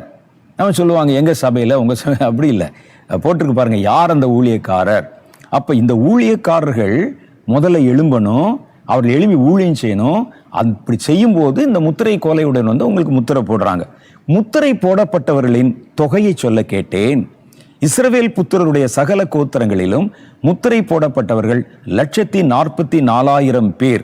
யூதா கோத்திரத்தில் முத்திரை போடப்பட்டவர்கள் 12,000, ரூபன் கோத்திரத்தில் முத்திரை போடப்பட்டவர்கள் 12,000, காத் கோத்திரத்தில் முத்திரை போடப்பட்டவர்கள் 12,000, ஆசேர் கோத்திரத்தில் முத்திரை போடப்பட்ட, இப்படி இந்த 12 கோத்திரத்தினுடைய பேரு வருகிறது. செபுலோன் கோத்திரத்தில் முத்திரை போடப்பட்டவர்கள் 12,000, யோசேப்பு கோத்திரத்தில் முத்திரை போடப்பட்டவர்கள் 12,000, அப்படின்னு சொல்லி 12 கோத்திரத்திலும் ஒரு திரள் கூட்டம் ஊழியர்கள் எழும்ப வேண்டியிருக்கு. இந்த வசனத்தை, இந்த தீர்க்க தரிசனத்தை கர்த்தர் யோவானுக்கு சொல்லும் போது இந்த 12 கோத்திரத்தாரும் ஏற்கனவே காணாம போயிருந்தாங்க. அவர்கள் இருந்த போது இந்த தீர்க்க தரிசனத்தை சொல்லல. யோவான் சொல்லும்போது அவருக்கே தெரியும் இந்த கோத்திரம் எல்லாம் இப்ப இங்க இல்லையே.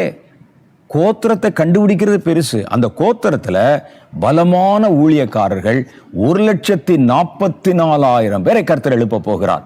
இவர்கள் தான் அந்தி கிறிஸ்துவனுடைய ஆட்சியில இவர்களோடு கூட சேர்ந்து புறஜாதிகளில் எழுப்பப்பட்ட, அந்த எழுப்புதல் எழுப்பப்பட்ட ஊழியர்கள் தான் அந்தி கிறிஸ்துவின் ஆட்சியில அவனை எதிர்த்து அவனுடைய கட்டளைக்கு கீழ்ப்படியாம கர்த்தருடைய வருகை வரைக்கும் தங்களுடைய உயிரை கையில் பிடித்து கொண்டு விசுவாசத்துக்கு சாட்சியாக நிற்பாங்க.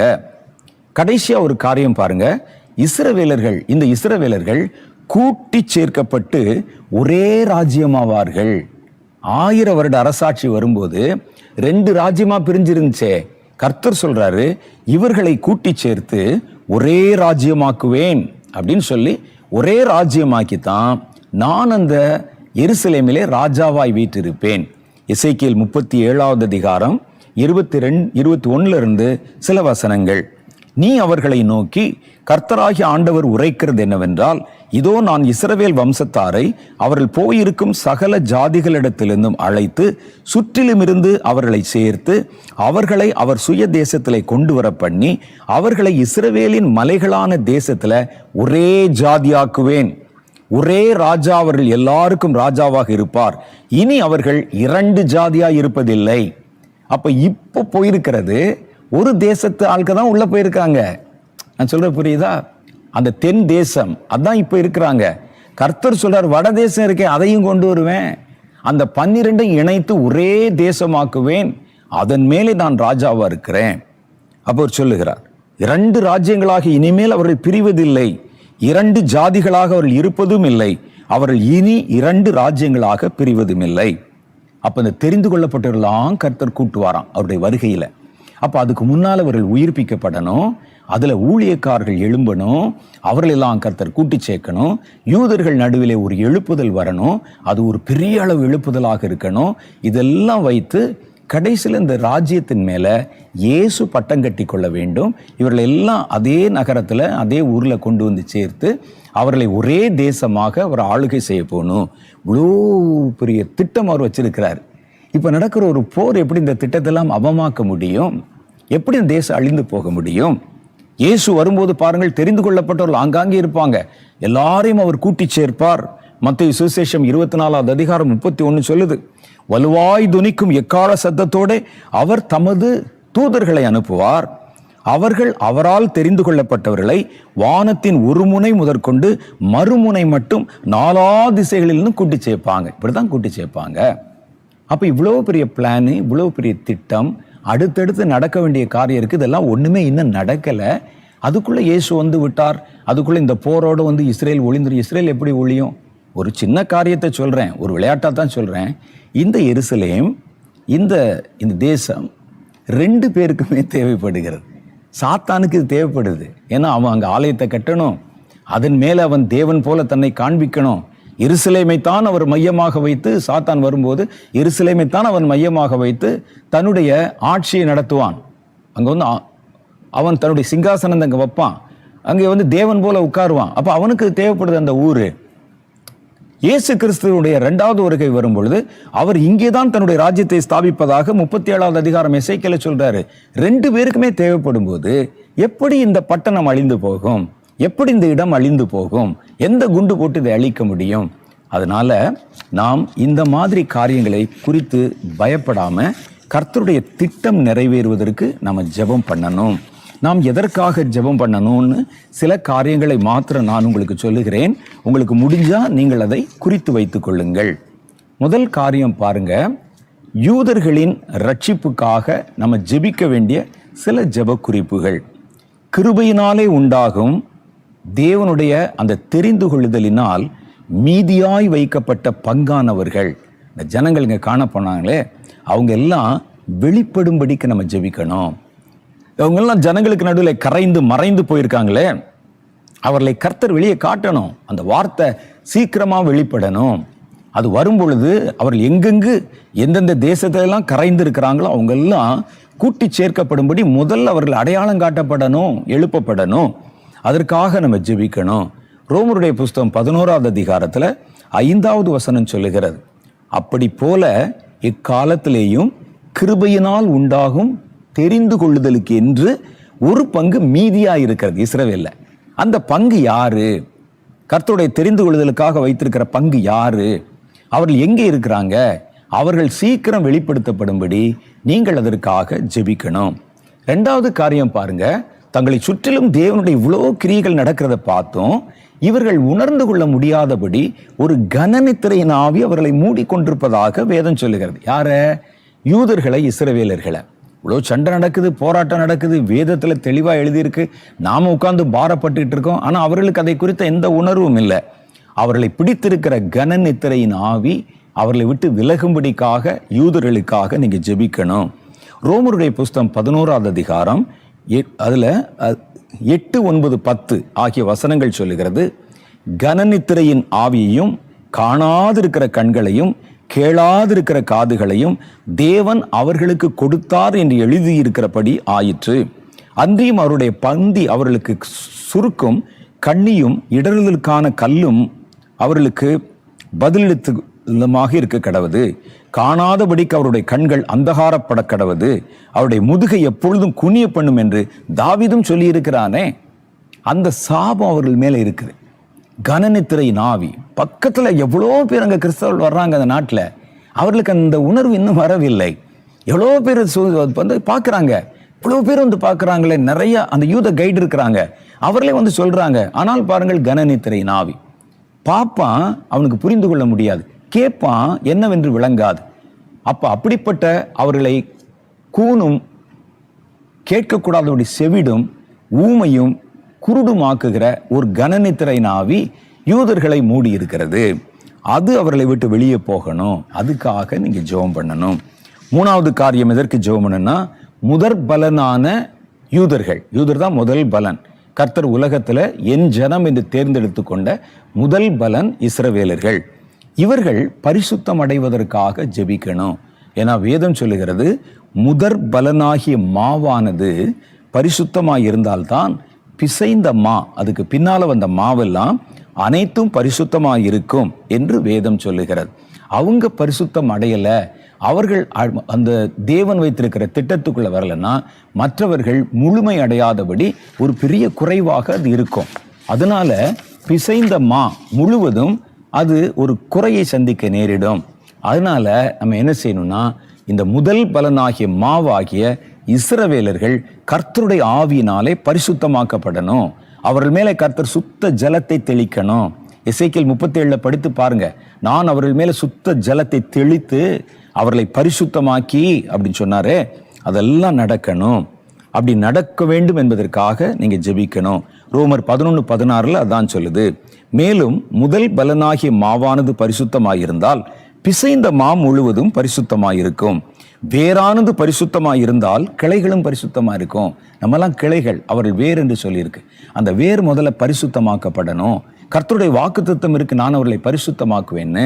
அந்த பரிசுத்தமாகுதல் அவர்களுக்கு சீக்கிரம் அருளப்படும்படிக்கு நம்ம ஜெபிக்கணும். இதெல்லாம் சரிப்படுத்திட்டீங்கனாலே வெளியே வர தவிப்பு தத்தளிப்பெல்லாம் ஒண்ணும் இல்லாம காணாம போயிடும். அடுத்து பாருங்கள், அவிசுவாசத்தினாலே வெட்டப்பட்ட அவர்கள் மறுபடியும் ஒட்ட வைக்கப்படும்படி அவர்கள் அவிசுவாசத்தில் நிலைத்திராதபடி அவர்களுக்கு ஜெபிக்கணும். ரோமர் 11:23 சொல்லுது, அன்றியும் அவர்கள் அவிசுவாசத்திலே நிலைத்திராதிருந்தால் அவர்களும் ஒட்ட வைக்கப்படுவார்கள். நம்ம எப்படி இயேசு கிறிஸ்துவோடு ஒட்ட வைக்கப்பட்டு ரட்சிக்கப்பட்டோமோ அதே மாதிரி யூதர்களும் கர்த்தரோடு இணைக்கப்பட வேண்டுமானால் அவர்கள் அவிசுவாசத்திலே நிலைத்திருக்க கூடாது. அப்படின்னா விசுவாசத்துக்குள்ள வரணும். அவர்களை மறுபடியும் ஒட்ட வைக்கிறதுக்கு தேவன் வல்லவராயிருக்கிறாரே. இதுக்காக ஜெபம் பண்ணணும். இப்போ வாங்க நம்ம ஒவ்வொரு பாயிண்டா சொல்லி நம்ம அதற்காக ஜெபம் பண்ணலாம். நீங்கள் அதை எழுதியிருப்பீர்கள், குறித்து கொண்டிருப்பீர்கள். ஒருவேளை நாம் நேரம் கருதி வேகமாய் சொல்ல நேரிட்டாலும் நீங்கள் மறுபடியும் இந்த நிகழ்ச்சியை யூடியூப்ல போட்டு பாருங்க. இந்த 5 பாயிண்டை நீங்கள் குறித்து வைத்துக்கொண்டு தொடர்ந்து நீங்கள் ஜெபம் பண்ணுங்கள். எது அடிப்படை காரணமோ அதுக்கு ஜெபம் பண்ணி இதை சரிப்படுத்திட்டா மேலே வருகிற மேலோட்டமான பிரச்சனைகள் மறைந்து போய்விடும். தவறான எண்ணங்களுக்கும் தவறான தகவல்களுக்கும் இடம் கொடுக்காதீங்க. எல்லாம் இன்னும் நிறைவேற வேண்டிய காரியங்கள் இருக்கிறது. அதனுடைய வரிசைப்படி கர்த்தர் காரியங்களை நிறைவேற்றுவார்.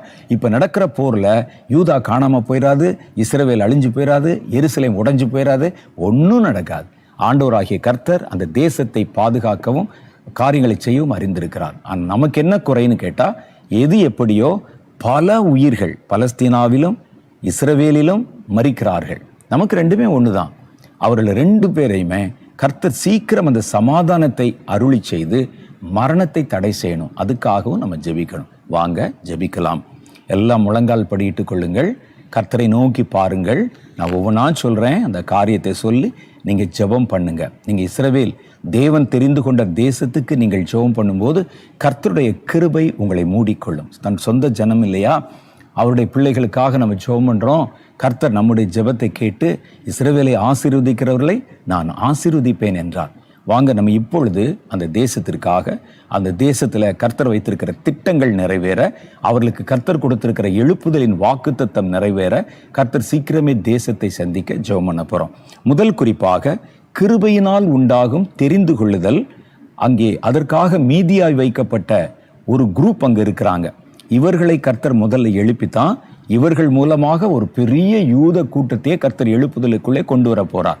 இந்த முதல் பலனாயிருக்கிற இந்த கூட்டத்தை தான் புறஜாதிகளான நாம் போய் சந்தித்து அவர்களை கர்த்தருக்குள்ளே கொண்டு வர போறோம். அவங்க யாரு, எங்க இருக்கிறாங்க என்பது வெளிப்படுத்தப்பட வேண்டும். ரோமர் 11வது அதிகாரம் 5வது வசனத்துல ஒரு பங்கை கர்த்தர் மீதியாய் வைத்திருக்கிறார் என்று எழுதியிருக்க.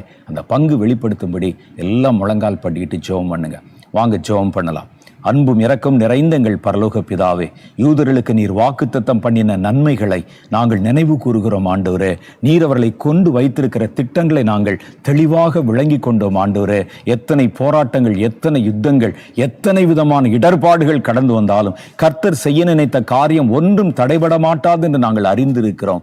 ஆகவே அந்த தேசத்தை குறித்து கர்த்தர் வைத்திருக்கிற திட்டங்கள் வெகு சீக்கிரம் நிறைவேற்றப்படவும், சாத்தான் எந்த குழப்பத்தையோ எந்த யுத்தத்தையோ எந்த இரத்தம் சிந்துதலையோ கொண்டு வருவதன் மூலம் தேவன் அந்த தேசத்துக்கு செய்ய வைத்திருக்கிற நன்மைகளை, அவர்களை குறித்து நினைத்திருக்கிற காரியங்களை நிறுத்த ஆண்டவரே அவனால கூடவே கூடாதபடி அவைகள் எல்லாவற்றையும் நாங்கள் தடை பண்ணி அப்புறப்படுத்துகிறோம் ஆண்டவரே. அந்த கால தாமதமோ எந்த ஒரு காரியமோ நடக்காதபடி கர்த்தர் காரியத்தை நேர்த்தியாக செய்ய தேவனுடைய கரத்திலே நாங்கள் ஒப்பு கொடுத்து ஜெபிக்கிறோம் அப்பா. கர்த்தர் உம்முடைய கிருபையை வெளிப்படுத்துவதற்கு ஒரு பங்கு யூதர்களை இப்போ அந்த தேசத்துல மீதமாய் வைத்திருக்கிறீர் என்று எழுதியிருக்கிறதே, அவர்களைத்தான் இந்த புறஜாதிகள் சந்திக்க போறாங்க. அவர்களுக்கு இந்த சுவிசேஷத்தை கொடுக்க போறாங்க. அவர்கள் மூலம் ஆண்டவரை இனி மீதம் இருக்கிற இஸ்ரவேலர்கள் எல்லாம் சந்திக்கப்பட போறாங்க. அவர்கள் யார் என்பதை எங்களுக்கு வெளிப்படுத்தும். அவர்கள் எங்கிருக்கிறார்கள் என்பதை காண்பித்தரலும். எந்த போராட்டம் யுத்தம் வந்தாலும் மீதியாய் கர்த்தர் வைத்திருக்கிற கிருபைக்கு காத்திருக்கிற ஒருவனுடைய ஜீவனும் தரையிலே விழாதபடி கர்த்தர் அவர்களை பலத்த செட்டையிலே மூடி பாதுகாத்துக் கொள்ளும்படிக்காக ஜெபிக்கிறோம். அவர்கள் வேண்டும் ஆண்டவரே, இனி வரப்போகிற ஒரு பெரிய எழுப்புதலுக்கு அவர்கள் வேண்டும். தேவனுடைய கரம் அதை செய்யணும். அடுத்து, தேவனே நீர் தேர்வு செய்திருக்கிற அந்த ஜனங்கள், அவர்களை சூழ அவர்களை பிடித்திருக்கிற கனநித்திரையின் ஆவி, காணக்கூடாதபடி கண்களை குருட்டாட்டம் பிடிக்கிற ஆவி, கேட்கக்கூடாதபடி காதுகளை செவிடாக்குகிற ஆவி இயேசுவின் நாமத்தினாலே கட்டப்படும்படிக்காக ஜெபிங்க. கர்த்தாவே, யூதர்களுடைய ரட்சிப்புக்கு தடையாய் இருக்கிற அந்த பொல்லாத ஆவி, கனநித்திரையின் ஆவி கர்த்தருடைய நாமத்திலே துரத்தப்படுவதாக, அவருடைய கண்கள் திறக்கப்படுவதாக, காதுகள் திறக்கப்படுவதாக, தேவன் வைத்திருக்கிற திட்டத்தை விளங்கிக் கொள்ளத்தக்கதான ஞானமும் உணர்வும் திறக்க பண்ணப்படுவதாக. அடுத்த காரியமாக முதற் பலனான இந்த மாவு, இந்த யூதர்கள் பரிசுத்தமாகணும். கர்த்தர் தம்முடைய சுத்த ஜலத்தை அவர்கள் மேலே தெளிக்கணும். இயேசுவின் நாமத்தினாலே யூதர்கள் ஆண்டவரை தங்களுடைய வாழ்க்கையை கெடுத்து கொண்டு ஆண்டவரை பொல்லாத கிரியைகளுக்கு உட்பட்டு அந்த தேசம் பாழாக்கப்பட்டு கொண்டிருக்கிறத பார்க்கிறோமே, அவர்களை பரிசுத்தப்படுத்தும்படி தேவன் தம்முடைய ஆவி அவர்கள் மேலே அனுப்பணும். கர்த்தருடைய கரம் ஆண்டவரை அற்புதங்களை செய்யணும். அவர்களை பரிசுத்தப்படுத்தி ஒரு பரிசுத்த சந்ததி அவர்கள் நடுவிலிருந்து புறப்பட பண்ணணும். எழுப்புதலுக்கு அவர்கள் தேவைப்படுகிறார்கள் ஆண்டவரே. அதற்காக நாங்கள் ஆண்டவரை உத்தரவாதம் எடுத்து ஜெபிக்கிறோம். கர்த்தருடைய கரங்களிலே ஒப்புக்கொண்டு ஜெபிக்கிறோம். அதற்கு அடுத்த காரியமாக அவிசுவாசத்தினாலே வெட்டப்பட்ட இவர்கள் மறுபடியும் ஒட்ட வைக்கப்பட கர்த்தர் சீக்கிரமாய் அவர்கள் நடுவிலே கிரியை செய்யும்படிக்கு அவருடைய அவிசுவாசத்தெல்லாம் கர்த்தர் மாற்றும்படிக்கு ஜெபம் பண்ணுங்க. கர்த்தாவே, அவர்களை பிடித்திருக்கிற அந்த அவிசுவாச கட்டு, அவருடைய கண்களை குருடாக்கி இருக்கிற அந்த கட்டு, அவர்களை விசுவாசிக்க கூடாதபடிக்கு அவருடைய இருதயத்தை நிரப்பி இருக்கிற அந்த அவிசுவாசம் இயேசுவின் நாமத்திலே மறையும்படிக்காக பரிசுத்த ஆவியினால் உண்டாகிற விசுவாசம் யூத இனங்களுக்குள்ளேயும் கடந்து வரணும். அவர்கள் கண்கள் திறக்கப்பட்டு தேவனுடைய கிரியைகளை பார்க்க கர்த்தர் உதவி செய்திரலும். இன்னும் நாங்கள் செய்திருக்கிற ஜெபம் கொஞ்சம் ஆண்டவரே, இன்னும் உடைய பிள்ளைகள் தொடர்ந்து இந்த காரியங்களை வைத்து ஜெபிக்க போறாங்க.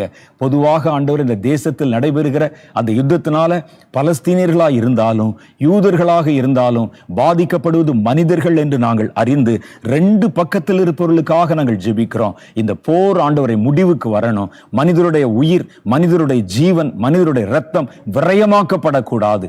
கர்த்தருடைய கரத்திலே ஒப்பு கொடுக்கிறோம். சீக்கிரமே நாங்கள் நல்ல செய்திகளை கேட்க எங்களுக்கு உதவி செய்திடலாம். தொடர்ந்து உம்முடைய நாமத்தை கர்த்தர் மகிமைப்படுத்தும். இயேசுவின் நாமத்திலே எங்கள் ஜெபங்களை ஏற்றுக்கொள்ளும் எங்கள் பிதாவே, ஆமென்.